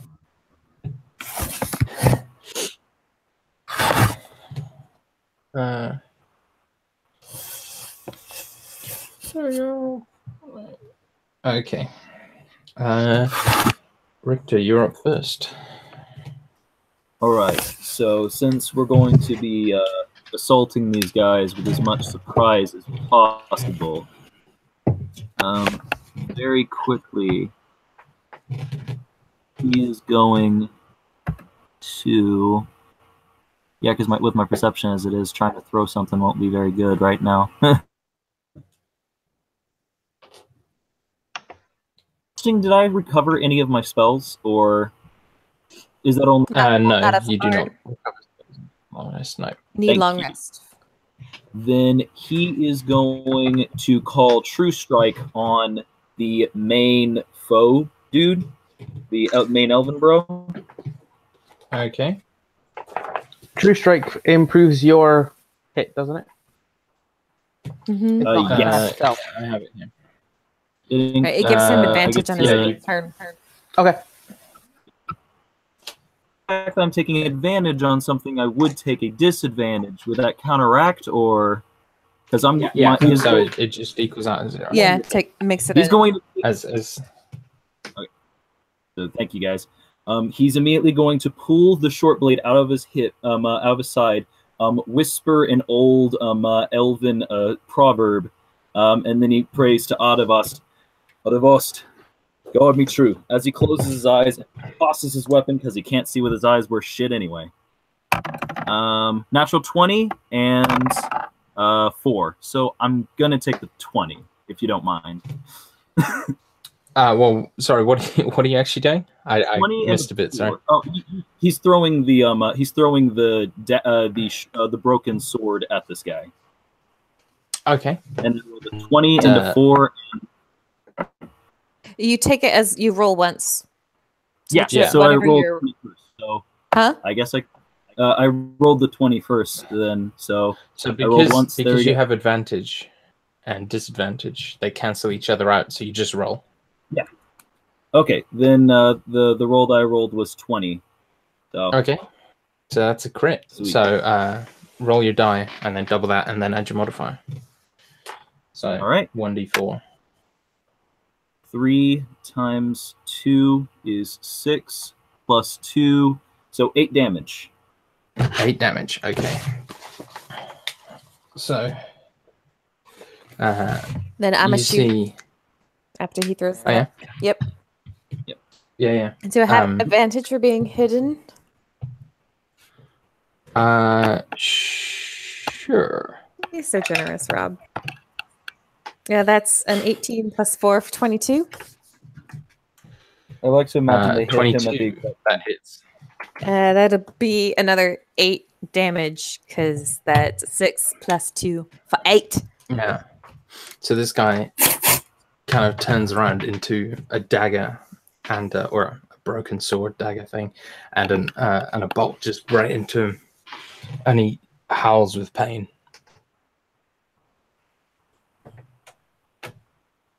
He does what? I think he's pissed. Sorry. He howls with pain. Ow. All right. Who else is taking their surprise actions now? Yeah, I'll go and try to send an arrow his way. 11. 11 does not hit, I'm afraid.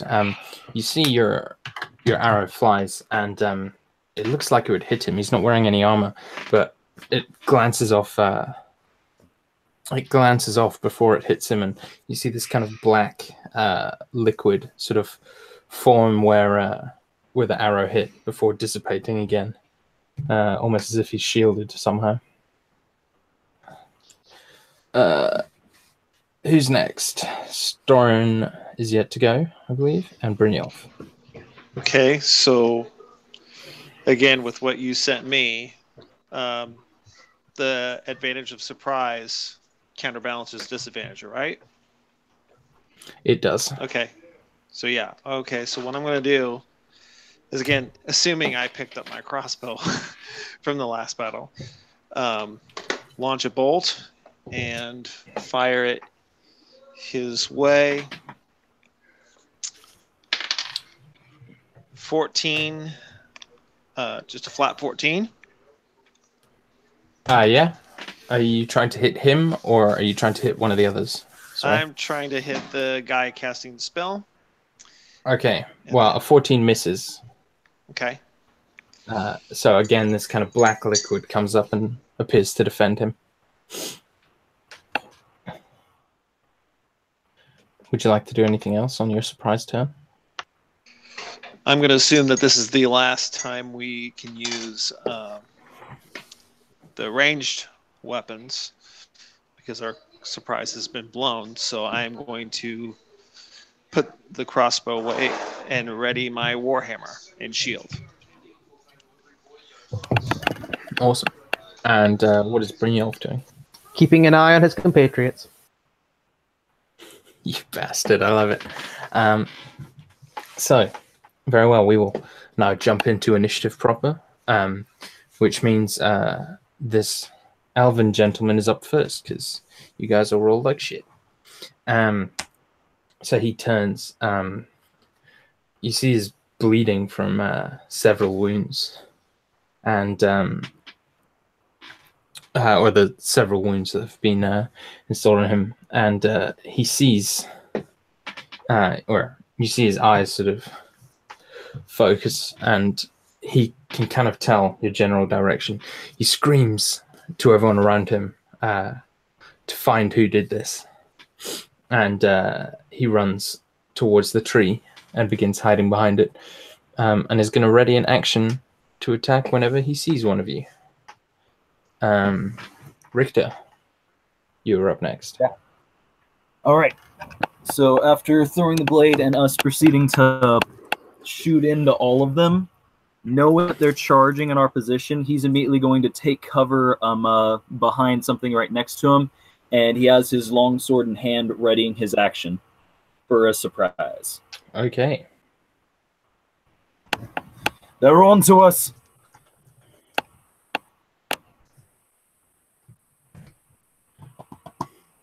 You're just waiting in the bushes, readying your action for them to come near you as they all start kind of moving towards you.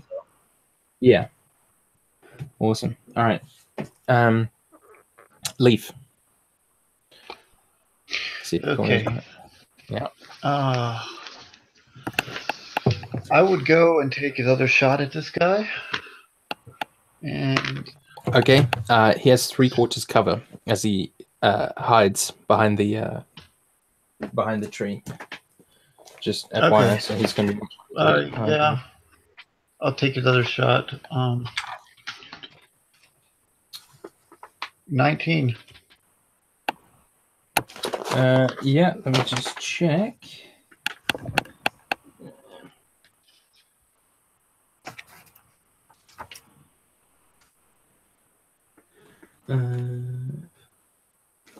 There we go. A 19. does. Sorry, I have to check the cover rules. Yeah, a 19 does not hit. He is hidden and has 3/4 cover, so he gets +5 to his AC. Okay. So it does not hit. It strikes So- the tree instead. I'm going to sort of run about 10 feet over and take cover behind a tree and put my bow away and get ready to fight with my swords. Awesome. All right, Starring.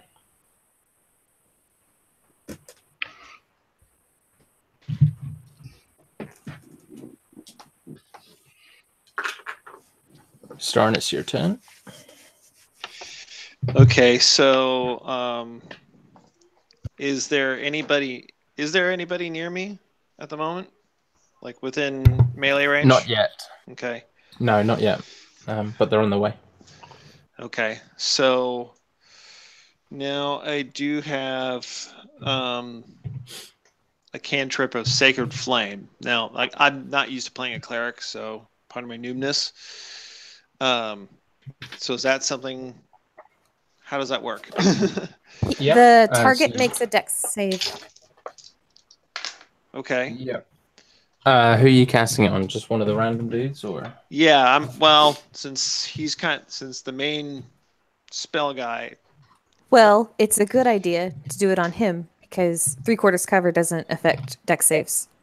Okay. Yeah, and he's behind a tree, so if you technically light that tree on fire, 2 birds, 1 stone. Exactly. I will say he is True. out of range of Sacred Flame, though. He's more than 60 feet away. Okay. So I would say this. I would see You the can, tree. if you take a couple steps forward, you'd be able to get him. Okay, but you'd so have to be kind of out in the open there. sure. So I would take a couple steps forward and Is there anyone focusing closer? the.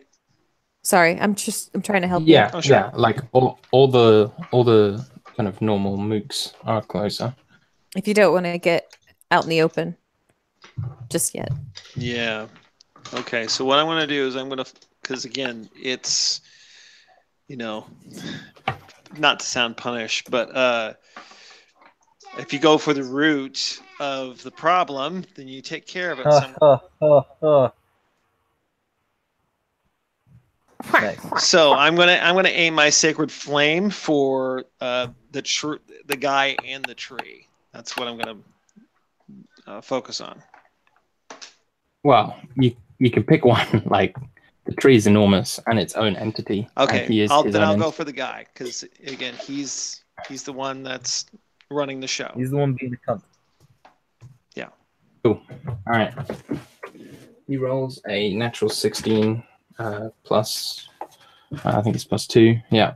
So that's an 18. Or +3. Okay, so even. I assume that's a miss for the dex save, and Yeah. yeah. Okay, so and then again, Yeah.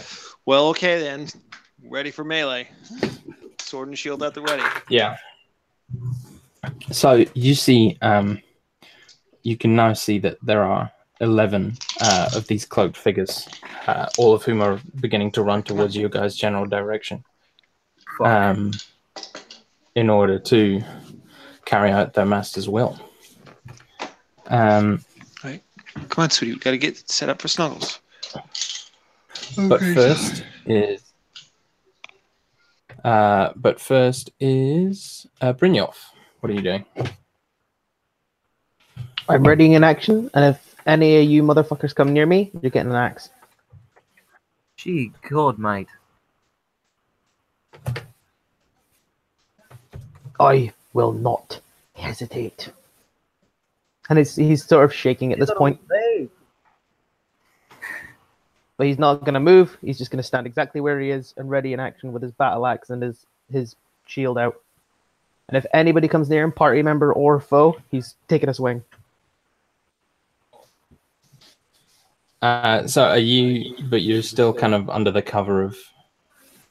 You haven't like stepped out into the clearing. You're Yeah, sort of in I'm just cover of it, right? wherever I am. I'm staying exactly where I am. Cool.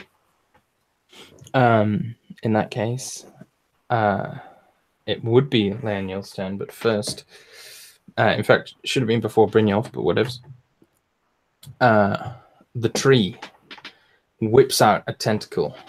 All of you are too far away, and so it takes the nearest living creature it can see, which happens to be one of these random guys, these cultist guys, and he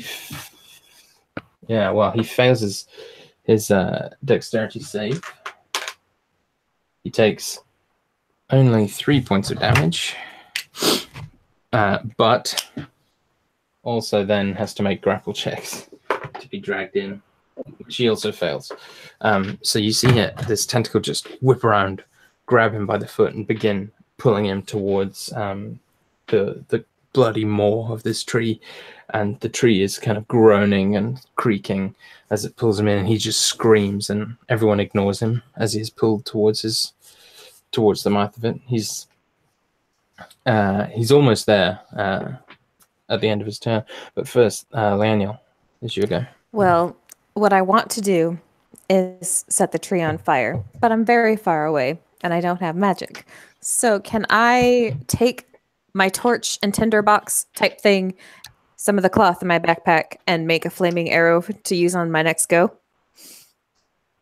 But I will say this is an enormous living tree, and living trees are hard to burn. So you can try, but if you shot a fiery arrow into the trunk of a living tree, it probably wouldn't catch on fire.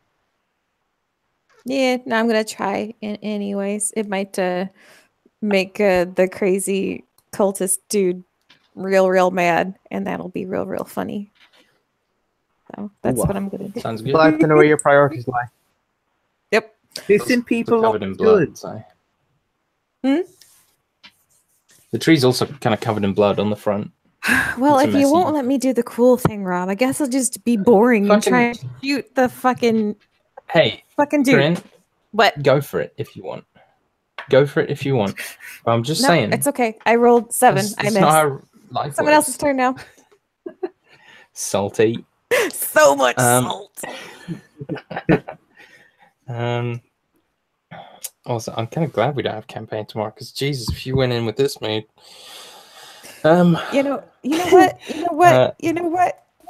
Guys, come on, let's not fight. We're all friends here. Nah, yeah. No, we're not. So it is now the I turn just of. don't want a fucking tree to kill me, and all of us. Okay. So they all come running up, and they're going to have to dash to be able to get close enough to you. So you see 10 of these guys come sprinting up towards you, drawing various weapons, mostly small, short swords and scimitars and that kind of thing, just light weapons. And they just begin kind of hacking into the brush to try and find you as they come marching closer and closer. But first, it is the strange, creepy elf guy. And the guy is going to okay. Any of you watching him, you just see him turn invisible or disappear. Cast invisibility on himself and begins doing something. And that will be his turn. And so we'll move to Richter. Immediately, as they are getting closer to us, he turns to Brynjolf and he says, "I will give you all my goddamn gold if you pull head from ass." And he prepares to strike the nearest one to him. Because we are not going to survive. He's off brooding in the corner. Yeah. Go for it. Make an attack roll. Yep. 18 plus 2, so 20. It hits. Winneba. And he gets a 8 for damage. 8. Okay. So you just kind of lay into this guy's chest, and he coughs up, and you just see this spurt of blood come out his mouth, and he falls to his knees. He's still breathing, but he's near enough dead to, as it makes no difference.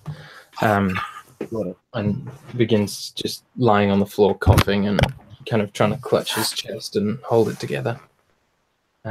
He pulls them quickly into the shadows so they don't immediately know where they are.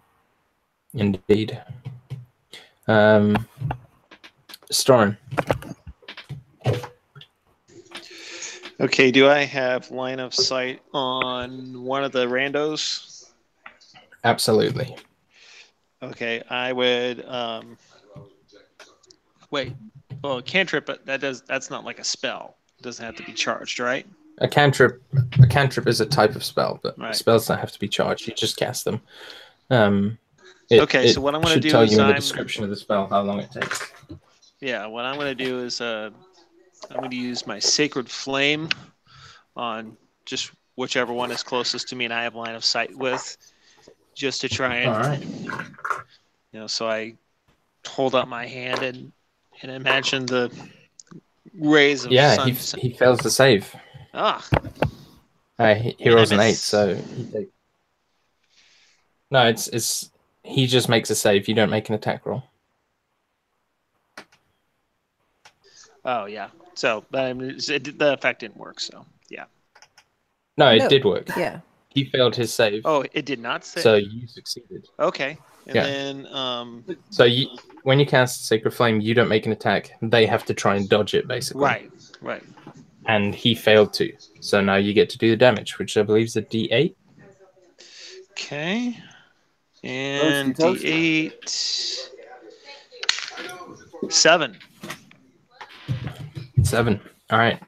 He too is sort of burnt, and kind of this divine fire kind of coats him, and he begins trying to fan himself down and falls to the ground, just rolling in on the ground, trying to put himself out, but to no avail. He's still alive, but again, barely.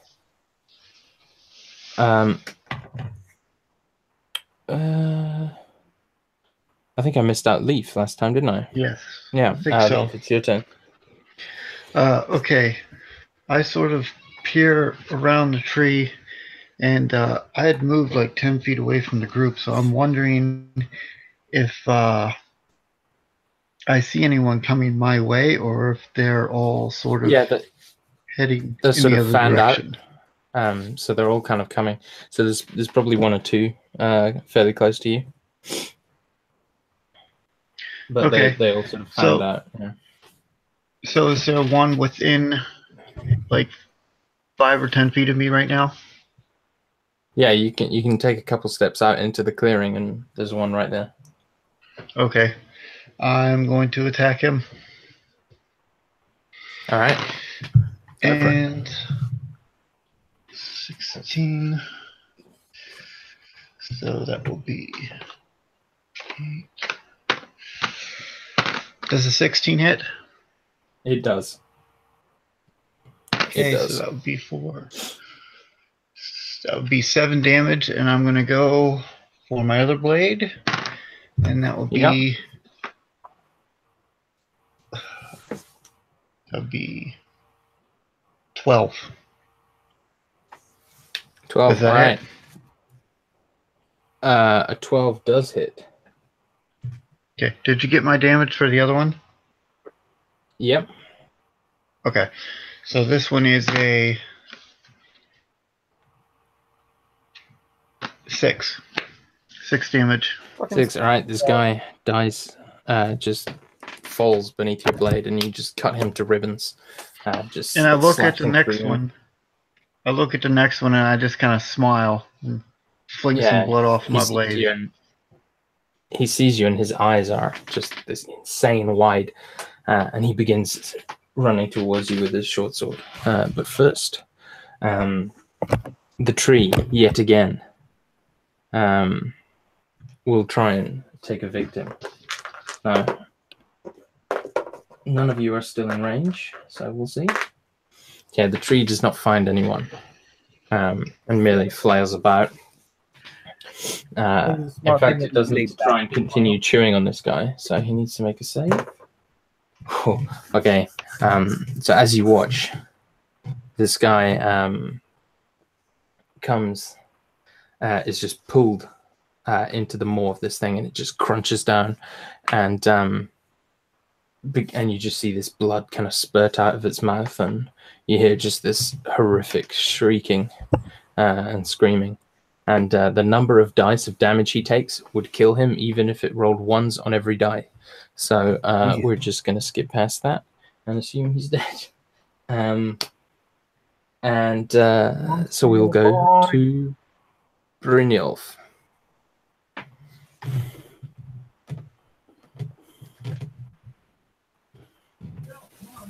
Did you say a name there, Rob, or are you still deciding?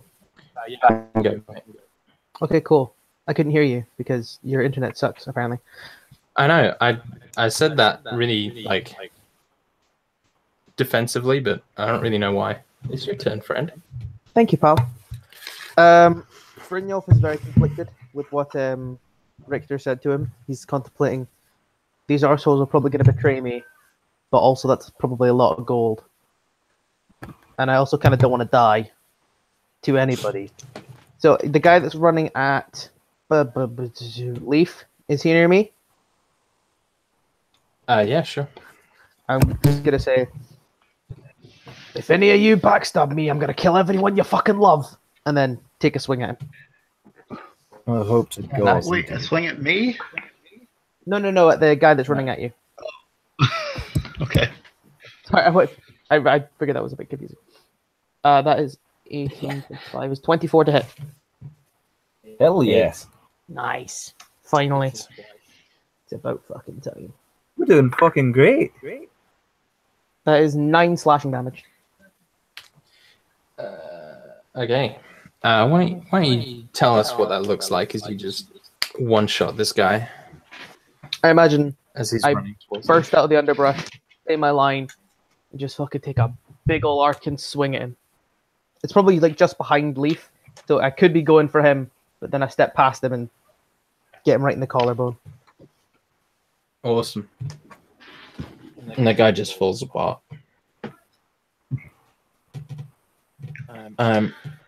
So next, unless there's anything else you'd like to do, Brynjolf, it's Leniel's turn. I'll probably sort of bring my shield and battle axe like to defend myself against Leaf if he was to attack me. Nice. No, I just kind of look at you and smile and nod my head. Die, you fucking smile at me, you fucking arsehole. I fling some blood in your face. Oh yeah. Get that bloody. Oh. Laniel's going to sling her bow across her back and draw her longsword, and she's slinking through the grass, trying to stay obscured as much as she can. She's going to try to come up from the side or behind one of the cultists. She's got like a nice, like wicked mouse or cat hunting a mouse look on her face, and there's a glint of blue steel in her eyes. It's a little bit Oberoni as she rolls 21 to hit. Yeah, that hits. Yeah, that's going to be 8 damage. Oh yeah. All right. And then she ducks back in, using more of her movement to move on, or just trying to stay low. Stay low there, Tat. Yeah. Unfortunately, the guy isn't dead. Yeah, but she'd stay there, but she's Fair dead. enough. But he probably has a pretty good idea of roughly where you are. And so he's going to turn and try and reciprocate. That's a natural 19. Oh, that'll hit, I guess. Yeah. Yes. You take 3 slashing damage as he just chops across the front of you. All right. Next. So there are 8 of them remaining. One just went. So a third one is going to come from Brynjolf. Though I doubt that hits. That's a 13 to hit. Nope. Okay, 2. 2 go for Storm. Okay, that's a 17 and an 18 to hit. And they both hit. Okay. You take 7 points of slashing damage total. As 2 of them just cut across you. Leaf, 1 goes to you. Sorry, Storny, can I just 22 to hit. quickly check something? Sure. Yeah, that's it. You have chainmail and a shield, correct? Yes. In that case, your armor class should be 18, not 16. Oh. Because I've Shield got gives you chainmail and a +2. shield. Mine's is 18. Oh, okay. All right. Okay. So that's Remove 8. the last damage. Yeah, so Or that would be... one of them. Thank God. Yeah, so you took 7 points last time, and it was a 2 and a 3. Yeah, so you took 4 points instead of 7. This was a 2 and a 3, both +1. So. Okay, so 4. Okay. Yeah. Leaf. All 1 right. goes for you. Yeah, go ahead and get me that that's only damage. That's only a 10 to hit you, Leaf. Ooh, Oh, good for wow, you, that man. misses then. Yeah, and the last one is going to go for Daniel. Go for who? You. Okay. He was sort of the friend of the guy you stabbed, or the close person, but unfortunately his friend is sort of in his way, and he can't quite get around to hit you and misses by a long shot. It is now the turn of the last, or the leader of the group. But I'm not going to tell you what happens because he's invisible. So Richter, it is your turn. Okay, so the main dude went invisible, correct? Okay. He did. Shit. I was going to try to go around, but okay. Instead, seeing how the rest of his party is kind of getting out into the open now, he is going to take that as a sign to move up, and he's going to proceed to try to assault the next closest enemy to him. Yeah, sure. There's one within melee range, definitely. The melee range, 19 to hit. 19 hits. Wonderful. And an 8 for damage. All right, he is still alive, but does not look good. Brings in the blade and slices across the damn it. pouring from wounds and his mouth and everything. Leaf, it is your turn. Okay, is that guy still coming at me, or is that the one that Brynjolf got? Brynjolf just took him apart. Okay. So, are there any within melee range right now? There are, but only if you move up to the ones that Leaf is fighting. I am Leaf. Brynjolf, Okay. you mean? Sorry, yeah, Brynjolf, that's the one. It Okay. was next to you. Yeah, but, and yeah. I there's will one do more. that. So Sorry, I had move up to a him. brain fart. Go for That's it. okay. Sure. And I don't think a 5 would hit. So I'm going to swing with the No, second a 5 one, does not, I'm afraid. and an 8. I don't believe that hits either. Every time he takes a No, it swing, does not. Brynjolf is like bringing his shield up to stop him from hitting him. Yeah, and it's very distracting. And One you just missed kind of twice, I'm afraid. flings over your head.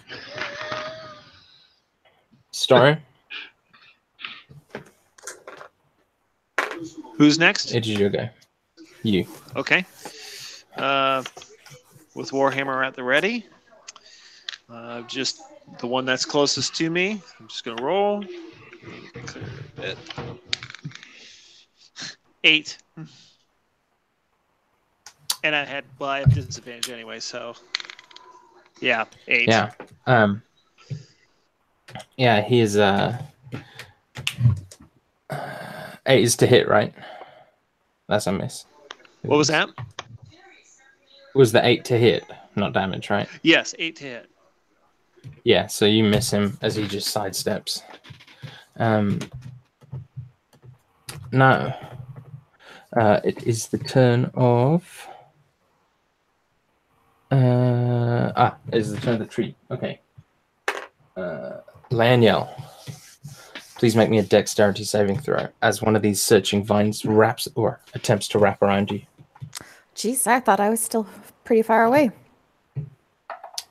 You are, Oh, but natural 20. Okay, you are safe, but the vines are slowly making their way further and further out, so the range increases each turn.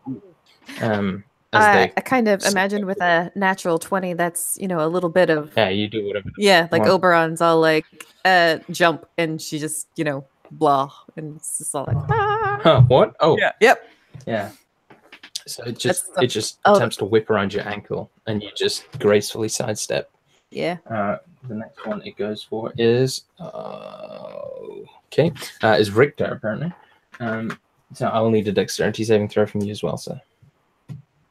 All right. 14 plus 2, 16. 16 is a success. So again, you two are able to dodge this. Shit. I didn't know if I disgusting white tentacle. Got it. Excellent. Brynjolf. I'm going to take a swing at the two that Leaf were taking swings at. The one that Leaf was taking a swing at. But I miss because I rolled a 4. So that is a 9 to hit. So this is... That's a miss. This is the single most badass cultist dude ever. He's just dodged 3 attacks on the trot. I imagine I'm also very distracted by Leaf trying to stab me. Yeah. If anybody saw this, it would probably look pretty hilarious. Indeed. Laniel. Get out of my way, tree boy. I think that, as she's like, you know, leaping out of the way of the vines, she's going to take her longsword in both hands and try to swing down, use the momentum of her leap to swing down on the cultist in front of her. Awesome. So that's a two-handed with an 18 to hit. 18 hits. Ooh, and a 10 on my damage dice. That's 12 points of damage coming down on his head. Oh, okay. You eviscerate him. You just cut him in twain, as the phrase goes. She turns to his friend with this grin that says, "Oh, that was real fun, and you're next." Oh, that's an intense grin right there. Jesus Christ. I'm sorry, out of that campus. All right. That dude grins back, wide-eyed and insane, and lunges for you. Fucking crits as well. Mother bitch. All right. Oh, but he rolls minimum damage, so you take 3 points of slashing damage on the crit as he just swings down, and you're like, oh no, that's gonna hurt. You can see he's got a great amount of kind of leverage and effort in it, and it just grazes you, and he completely misjudged it. You take only the tiniest of scratches. Yeah, she is utterly convinced that, you know, this is all like Oberon is with her. Like, she fucking dodged the vines, killed the dude, and now this guy had like this empowered attack, and it like barely grazes her, and she's just like the grin just gets wider. And the teeth are probably like slightly bloody from like the hit she took from the creature before. So it's a sight. Yeah. Very confused cultist watching the exchange between Brynjolf and Leaf as they're both trying to hit him. Also, so he is just gonna lunge at Leaf. For a 17 to hit. Yes, sir. You take 4 points of slashing damage as he just cuts in as you're watching Brynjolf miss you. Next. 2 of them are going to attack Richter. But both of them miss terribly. as Oh, Richter shit. is able to just dodge like a true champion. And the last As the one, blades clang, as I'm trying to dodge them, I say, Mila, please go, please, all the gods in the heavens, don't let me die here. and seemingly they do not. Yay. And I'm assuming a 12 doesn't hit you, Starn, as the last one tries to hit you. Nope. All right. However, the large elf, he's not large, but the leader elf reveals himself in the center of the battlefield and unleashes a powerful spell from his great white staff, and he releases it at Brynjolf, who appears to be the most dangerous in his eyes at this juncture. So I needed to have prepared to cast a spell before I said I was doing it. What spell is this? It is none of your business. Oh, well, I was going to try and help you, Rob. Jesus Christ. Calm the fuck down, No, sir. it's it's Witch Bolt. Spell is so- non-instant. No, none of that. That's a roll to hit, Okay, sir. Yeah, that is a natural 19 to hit. Oh, it just manages it. Yeah, plus whatever. So you take. Oh, Nice. I guess it was The D- way more than I thought. You take 7 points of lightning damage. How many is that? As this just arc of 7. 7. Okay, minus 3. As Minus this 4. arc of black and green lightning just flies out of his staff and catches you straight in the chest. And this continuous beam, you can just see him cackling like a madman. And you hear in your mind just this insane voice that just whispers to you, "Good night, into the darkness you go." And you can tell it comes from him. Don't fucking think so, Paul. I'll bully you. Richter, you're up next. I'll break your fucking legs. As There are he 2 of sees, them currently attacking you. he takes this opportunity and he's going to quickly shove both of them in the direction of the tree, knowing that it's about to try to snap at. He's realized that over the course of this time, it's been attacking people who are closest to it. So he's going to look at one of them and he's going to attack him, but try his best to force him towards the tree. Okay, so that's sort of a... What's the rules for it? Sort of a pushing kind of thing. Yeah. Would I technically have that be an attack? Oh, yeah. I mean, you won't be able to do it to both of them, but you can do it to one, sure. Because I am not that strong. I get a 17 plus 2 minus 1, so a total of 18.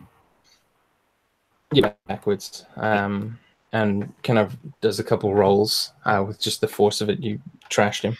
And ends up prone. Yeah, the tree. Is that you? Anything else? After doing that, am I able to attack the other individual after doing so? No, that would have been your action. That would be a that was a major action. So immediately after doing that, he is going to as he sees that more of them are coming, he's going to move backward about 5 feet, but he's moving kind of to the left, sort of on Lionel's side. Not like hugging up on the side of her, but if they come in, it's better to be in pairs and not die. Yeah. If you try and move away, though, the other one will get an opportunity attack. Okay, then I'm gonna stay right there, and he's basically gonna try to take a defensive stance and be ready in case asshole McGee tries to attack him. All right. So next would be Leaf. Okay, so there's no one. Stabbed by this guy that that you and Brynjolf have both failed to hit. Yeah. So he's still standing. So I'm gonna go and take another slash at him. Sure. So, first one is a miss. That's a 6. Second, Yeah, that's a miss. 16. All right, that's a hit. So the first one, he blocks it again and kind of gives you a cocky smile, and then you stick him with the second. That would be 10 damage. All right, you eviscerate him and cut him to ribbons. He's dead. Okay, and as a final action, I'm going to look over at this priest that just hit Brynjolf with the witch bolt and see if I can tell what sort of defense he has, because I noticed that sort of black, icky stuff that came off him earlier. He has some kind of magical armor, you think. Okay. So I sort of yell that out. I say, he's armored, and I point to him.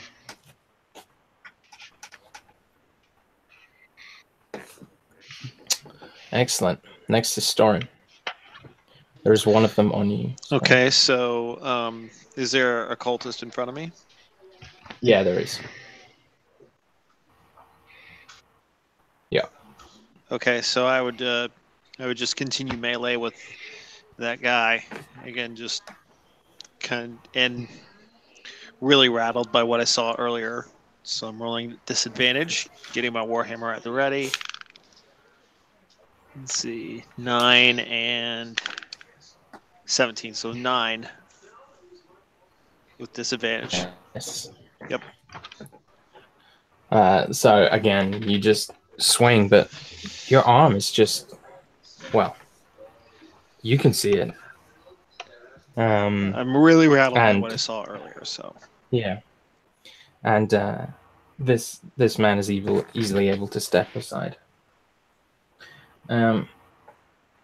Next, it is the turn of the tree.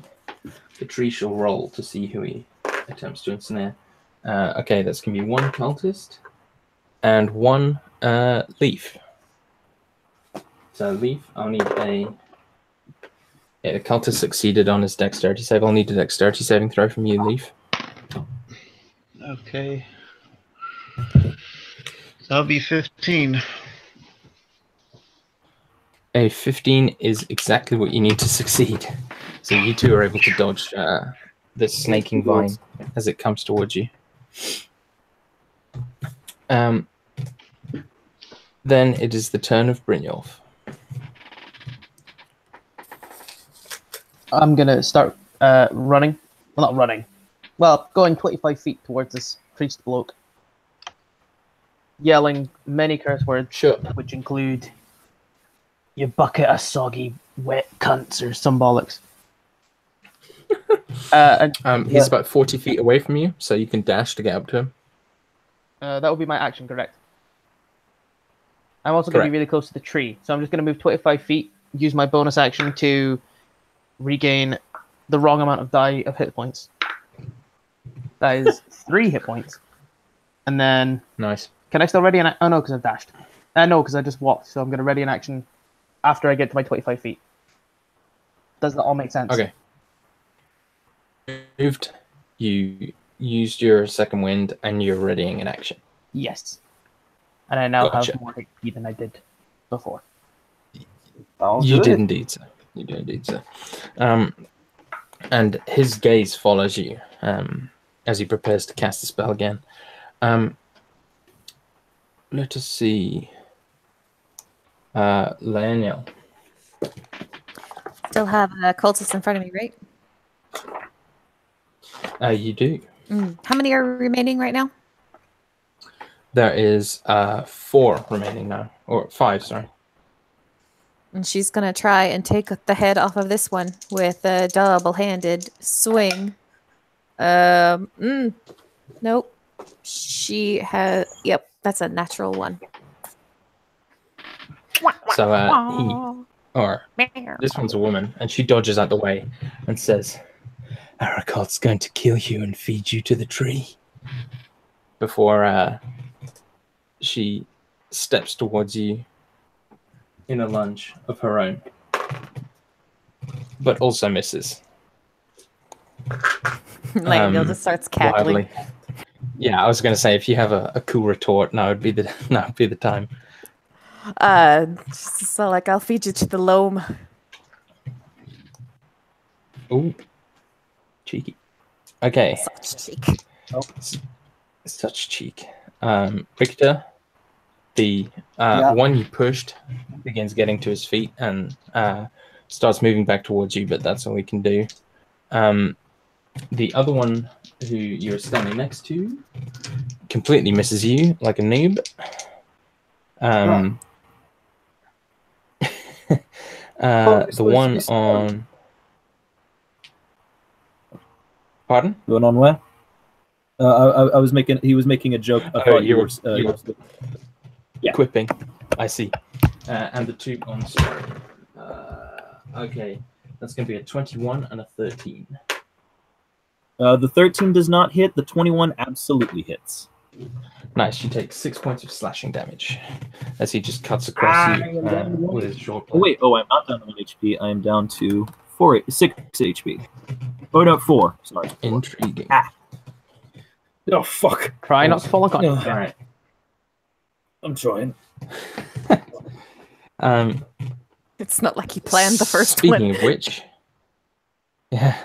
Speaking of which, it is the turn of the Master Elf, and who's going to use his action to continue the Witch Bolt and automatically deal max fucking damage to your face, Liam. That's going to be 12 points of damage, lightning damage, as he re-ups on his spell and blasts you with it again. Brynjolf goes down. Does he have an empowered version of Witch Bolt? I thought it's only a D10. I just read it. I'm pretty sure it's a D12, but it could definitely be a D10. But I could have sworn it's a D12. Oh, yeah, sure no, it it's is. a D12. Sorry, try Liam. It's okay. I'm happy it go down. I'm not happy to go down, but I'll go. I mean, you're happy about it. I'm really, not. aren't you? Yeah, so he just blasts you and cackles, just laughing this maddening, insane laugh, and says, "Food for the tree," as he begins turning to your companions. But first, Richter, it is your turn. Seeing how badly things are going, like really bad right now, he knows that they have to find a way to either kick Mr. Lightning Witchbolt's ass, because fighting all these dudes might it's slowing it down, but it's also slowing us down. Shit. Well, he can only deal with the problem at hand, so he's immediately going to attack one of the cucks that's near him. He gets an 18 in total. That's an excellent word. Yeah, that hits. And he gets a 5 for damage. All right, that guy goes down hard. You just cut him. How many fucking walkers straight across are there? the chest. Fuck. Okay. Is that your turn, Richter, or is there anything else? He's just getting mighty fine pissed off. That is my turn. Because he is really. Yeah, Leaf, Yeah. it is your turn. Okay. So there's prisoners, right? Yes, there are. They're hiding. How many? They're kind of cowering in the cage. 3, a woman 3? and 2 men. Okay. And how far away from me are they?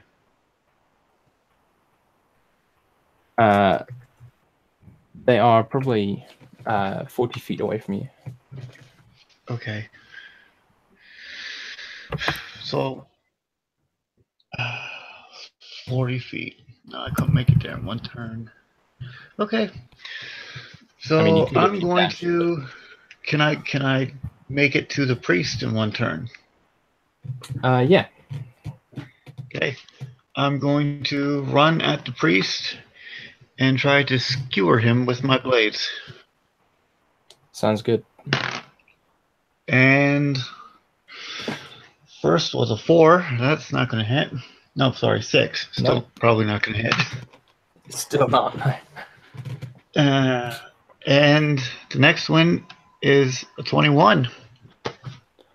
21 does hit. Yes. And that would be 5 damage. 5 damage. Okay. Yeah, he actually isn't looking too great. He coughs as you strike him. Your blade just cutting through his armor that he had up. And he sort of coughs and staggers back slightly, almost as if he didn't know, or didn't expect that. So that was Leaf's turn. Storin, it is your go. Again, trying to shake off what rattled him earlier. He would be crying out to Lathander right now, just saying, "Help me strike true, help me strike true." And so he goes with his Warhammer, 7 and 7 again. So 7. So just flailing about, just trying to. Yeah, that deserted you in this moment, as you cannot strike too. Okay, the tree. The tree is going to go for Storin and is going to go for a cultist. So the cultist fails his first save, so he takes 4 points of damage. So the tree actually kills a cultist. You see one of these white snaking vines just wrap around the neck of a cultist, of the cultist that was getting up after being thrown. Oh, damn. Yeah, and begins choking and pulled back into the tree's loving embrace, shall we say. I also need Storin to make a dexterity saving throw.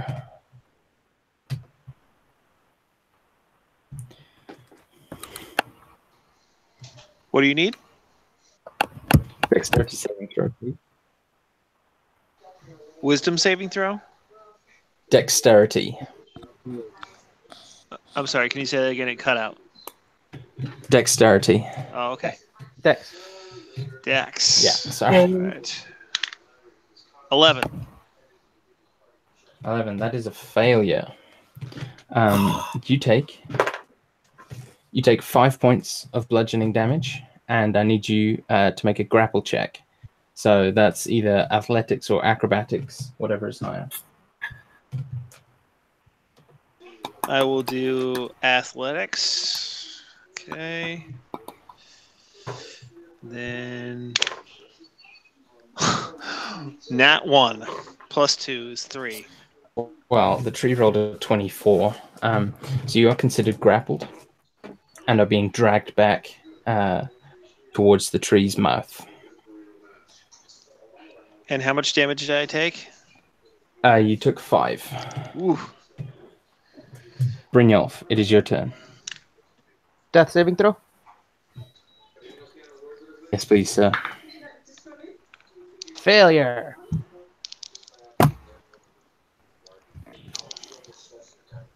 Continue. Right, that you went down. Nice. Lionel. It is Yes, your turn. sir. I still have a cultist in front of me, yeah? You do. I'm going to try and pierce her belly button with Very well. my sword. Two-handed. That'll be a 21 to hit. 21 hits. Wounded one. 9 points slashing damage. You destroy this cultist. Yeah, she just kind of grabs her butt with one hand on the shoulder and just runs her through, like just giving her that same bloody grin and kind of Shit-eating grin. Shit-eating grin, and said, "I told you you'd feed the loam." And she's going to shake the cultist off her blade and then start striding towards the other the master elf with 35 feet of movement. I don't know how Beautiful. close he was to me at that point, but that's my goal. Don't eat shit, kids. So, cultists. The first cultist is going to try and escape the tree. He's going to fail. He takes a bunch of damage and is eaten. I'm not going to roll his damage because, again, it just kills him. I'll stop at Brynjolf.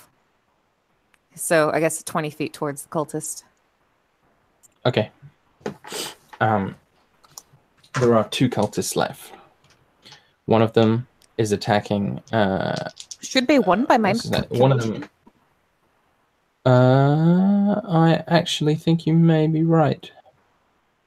Yes, I believe you're right. And he is attacking. What's his name? Richter. For a 17 to hit. Hitting. For 6 points of slashing damage. He As he just now runs up to defend his master. Fuck. Yeah. He takes the blade within him and he begins dropping onto his knees and falls to his side, just seizing. Are you unconscious? Yes. Beautiful. So yeah, he runs in, seeing that you're trying to kill his beautiful master. Attempts to defend him. Speaking of that master, he's going to step over your dying body, and sees Laniel running towards him, and is going to cast an Eldritch Blast at her for a 19 to hit.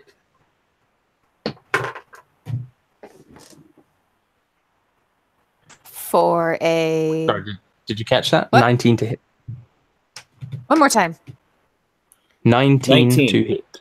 18? Yeah, that hits. Okay. You take 8 points of damage.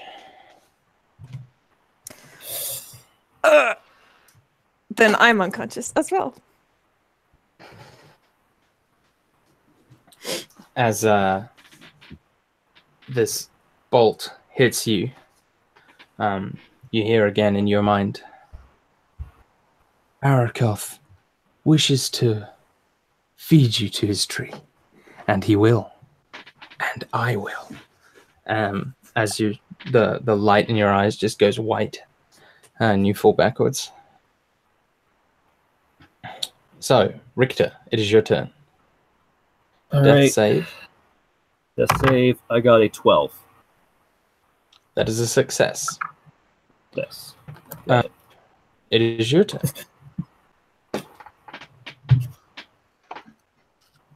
My turn? It is. Okay. I'm going at this guy again with my sword. That's a 22 to hit. And 22 hits. yep. Be 6 damage. And with this strike, I'm going to try to chop his head off. Go for it. And I get a 1. Great.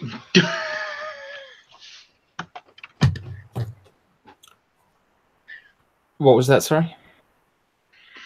I tried to chop his head off with my last strike, and I rolled a 1. So he just puts up his staff to block it. And you see, though, his arms look kind of thin and weak. There's a strength to him that you weren't expecting. And he kind of stands up straighter. Starter. Okay, so since I'm grappled, what are my options? Yeah. So, well, basically, you can either try to attack the vine, but before you do that, you have to make. Or sorry, no, it's at the end. Okay, so you may attempt to attack the vine that drags you, or you may try and do something else if you wish, but you are being actively pulled.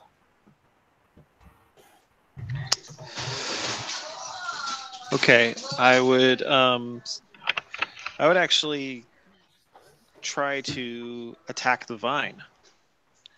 So just try to rip it off as best I can.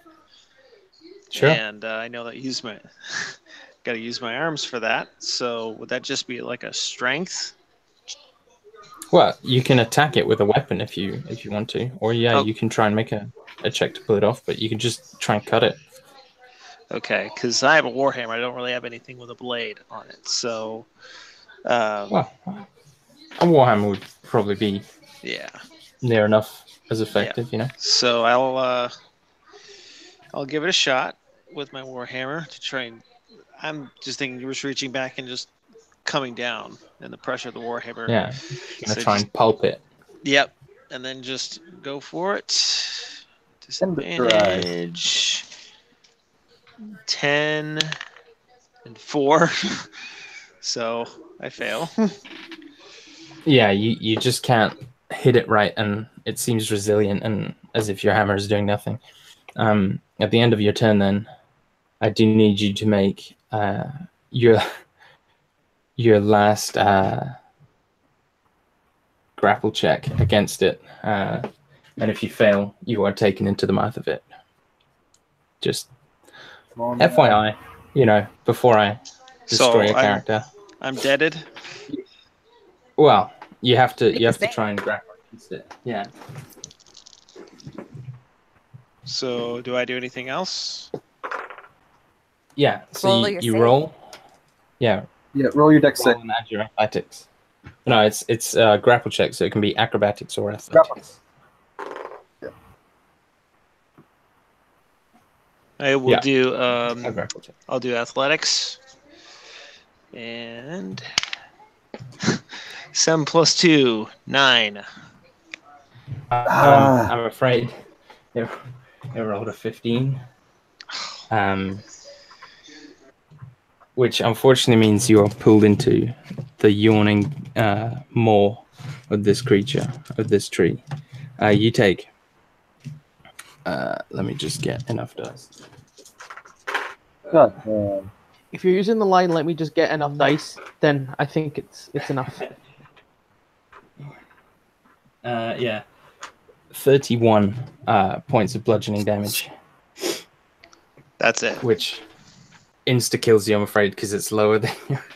So you are mashed up to a pulp, I'm afraid. Poor Storin, he fought well. But you'll be able to make a new character and continue playing. It's not the end of it. Okay. I can do that. Wait until you see how many other people die before you start describing how we're going to continue. Good point. I failed again. Oh, God damn it, Liam. Please. I didn't actually think this was going to be a TPK. I just thought it would be a fucking... Yeah, okay. Right. Laniel. Lion Yell, 18. Was that... What was that? 18. Above 10. No, but why are you rolling 18? Death save. Oh, right, death save. Gotcha. I'm losing track of who I've killed, guys. I'm not dead yet. God the damn only it. two still standing, I believe, are Leaf and Richter. Yep. Yeah. I think you're right. No, Richter is unconscious too. It's just Leaf, and he doesn't have healing. Go on, Tree Boy. You can do You have the ability to stabilize and run. He's a fighter. Yeah. He has the ability to stab things. I know. All right. Leaf, you do Okay, see team. the people in the Pray cage. for a natural 20 on those fucking death saves, guys. Yeah, honestly. You do see the people in the cage like getting out and running, or starting to run away Thank from the God. tree. Okay, that was the thing. I was going to try to get them free as soon as possible. Yeah. Yeah, I mean, the door was sort of left open, but Oh boy. they've managed to free themselves. Okay. I feel like we could have attacked the vines as they were attacking us, but we did have enemies, so fuck. Before you though, Leaf, it is this elf's turn. Okay. And he is actually on 1 hit point. And Fucker. Luckily, Luke has and I push him lightly. No. you give him a If Fang stern comes and look, kills- and he would be falls poetic. unconscious. Yes. No, he clutching his chest, which has been slit open. He says, "Arakoth will live to fight another day. The tree will finish the rest." And then he looks around and sees the person he's talking to is a dead cultist. So he just begins sprinting off into the woods.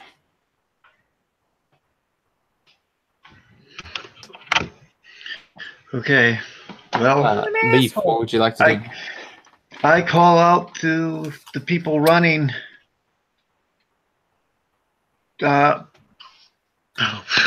do I even call out at this point? Come with me. Hurry. And I try to get them to help me gather up my friends. Please.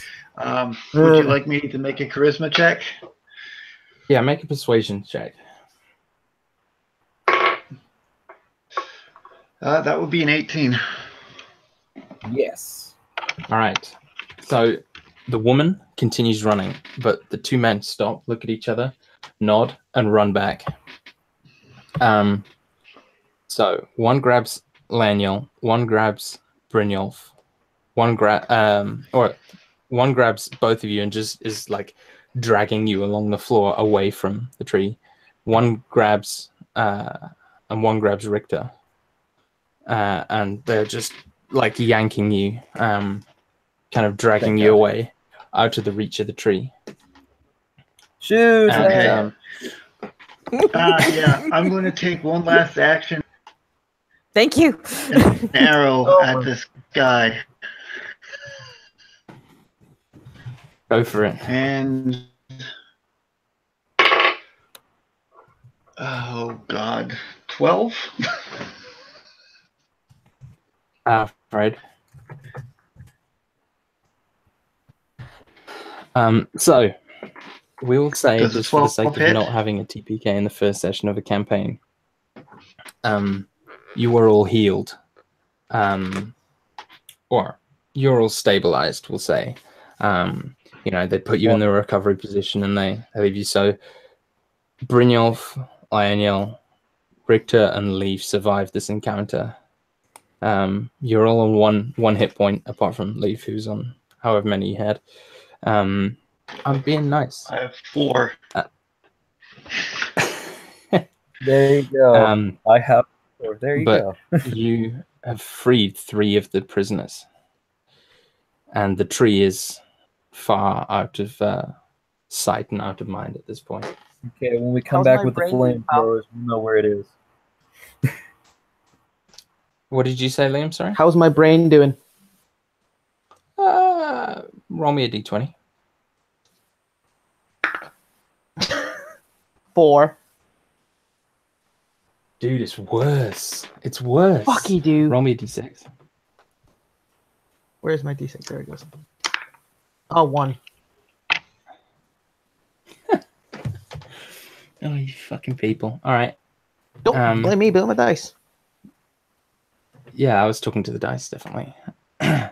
I'm sending you the other one, Liam. I'm sorry.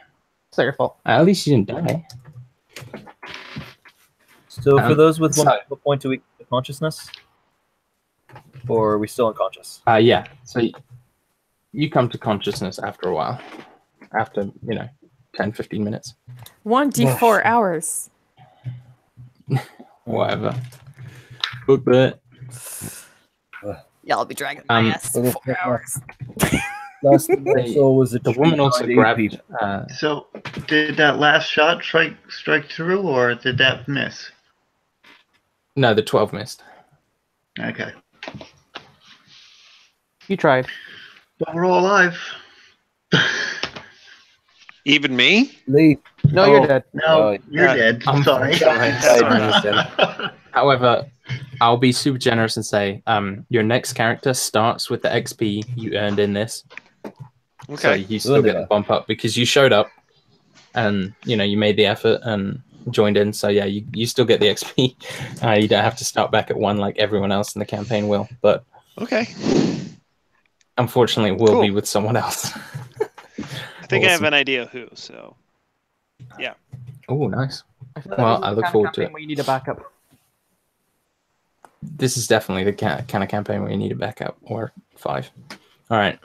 So you're all awake, and if you like, we can start with you guys awaking, or we can get back to you guys kind of returning to town, and we can skip the travel if you wish. That's up to everybody else. All Richter's going to do is ask Leaf what happened, why he's the only one that doesn't look completely devastated here. Like, He's the really one. He's nearly the desperate. mastermind of this whole shebang. And then he bring you up. I don't think that. I think he's one of the only ones that got us the hell out of here. So comb your ass. Brynjolf's already gone. He's off. Yeah. So limping. the other thing is, I would look at him and you would Brynjolf? see I'm probably pretty beat up yet. And I say it's a miracle any of us made it out. Surely. Thought that I'd lost all of you. Well, thank you for getting us out of there. Are any of the prisoners that helped there with us? yeah, they just before we continue. Okay. As with the variant rules being used in this campaign, everyone who went down gets an injury. So I need Brynjolf, who is it, Richter, Laniel, to please roll me D100s. And roll high, people. 75. Have you seen how I've been rolling today, Paul? Yeah, 59. I'm so sorry, Liam. 57. Okay. All right. It's okay. A good remember what you got. like 1,001 beers, and I'll be sorted. This is Laniel's one. What did you get? 57, Liam. Yeah. 57, yeah. Oh, this one is so good. Like For you or for this me? one is makes for both of us. Everyone. I always makes- worry it when the makes- DM says that. Oh, this is so good.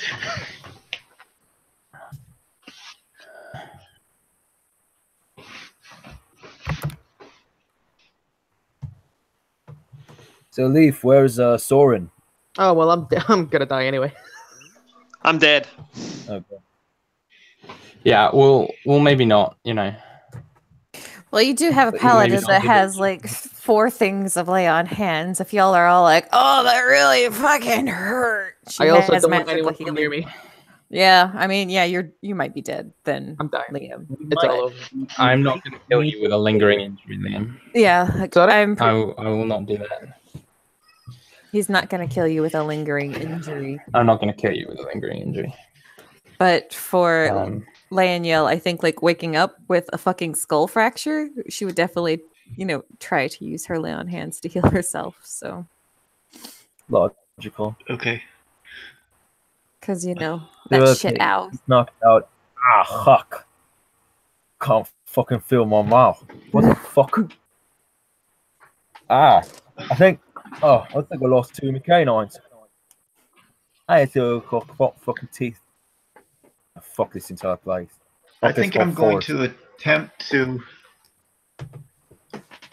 If Brynjolf would let me, I'm going to make a medicine check.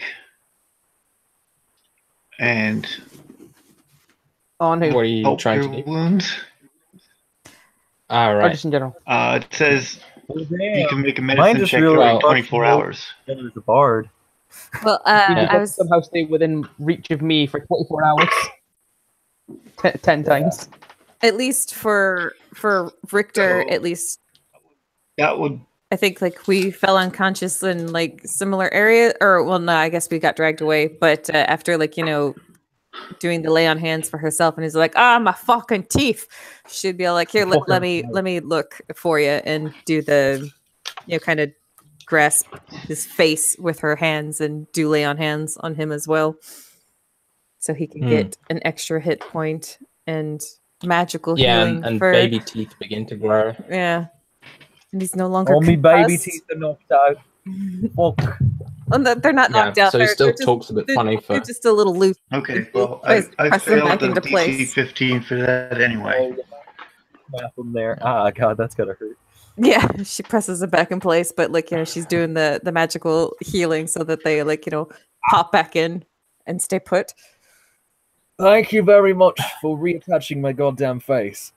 Ah, shush in my mouth. Oh. So, skip ahead. You guys are able to limp home back to the wonderful Voltham Towers. Anyone know if, when you get home, it's pretty much the middle of the night at this point. You've been out all day, and you are shattered.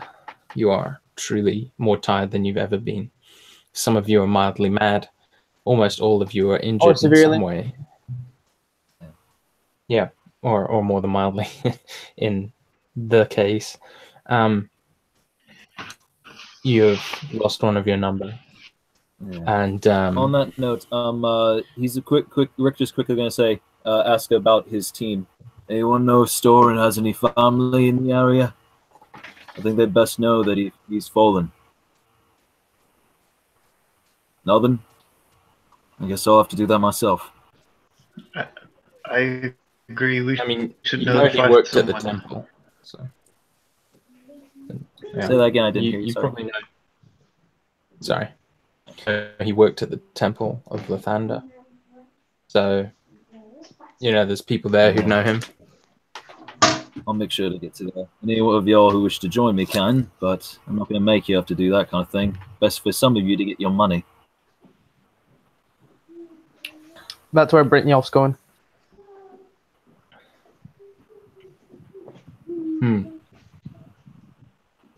So the captain of the guard, Nathus, is waiting for you.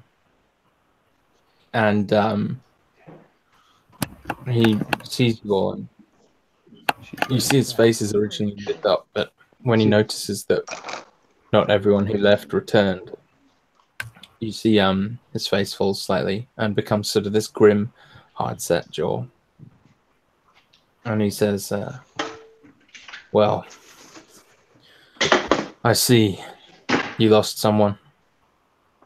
It's to be expected. Here's your payment. He had a kind of signed deed, and you see him ripping up one spare one. He hands you each a signed deed, which when you read it says that you're officially a citizen of Voltham Towers and you can purchase property and everything. And you can vote. In addition, you get 25 gold pieces between the four of you. How many? 25. 25? Yes. Would have been 5 each, but now there's 5 going spare.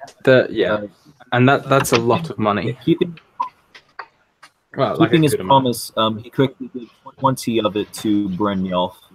There's your fucking money. Choke on it if you're not going to help us. As he forces it into Brynjolf's hand. What was it, sorry? But quickly, Richter gives him 20 extra. So each one had 25, I believe.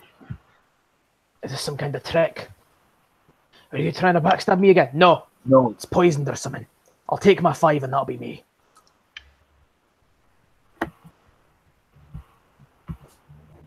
He just shakes his head at this man.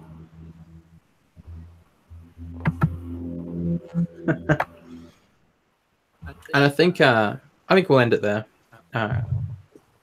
To avoid it sort of dwindling off into nothingness, I think we'll end it there. All right. Just with the knowledge that even though you won, all victories come at a cost and are bittersweet.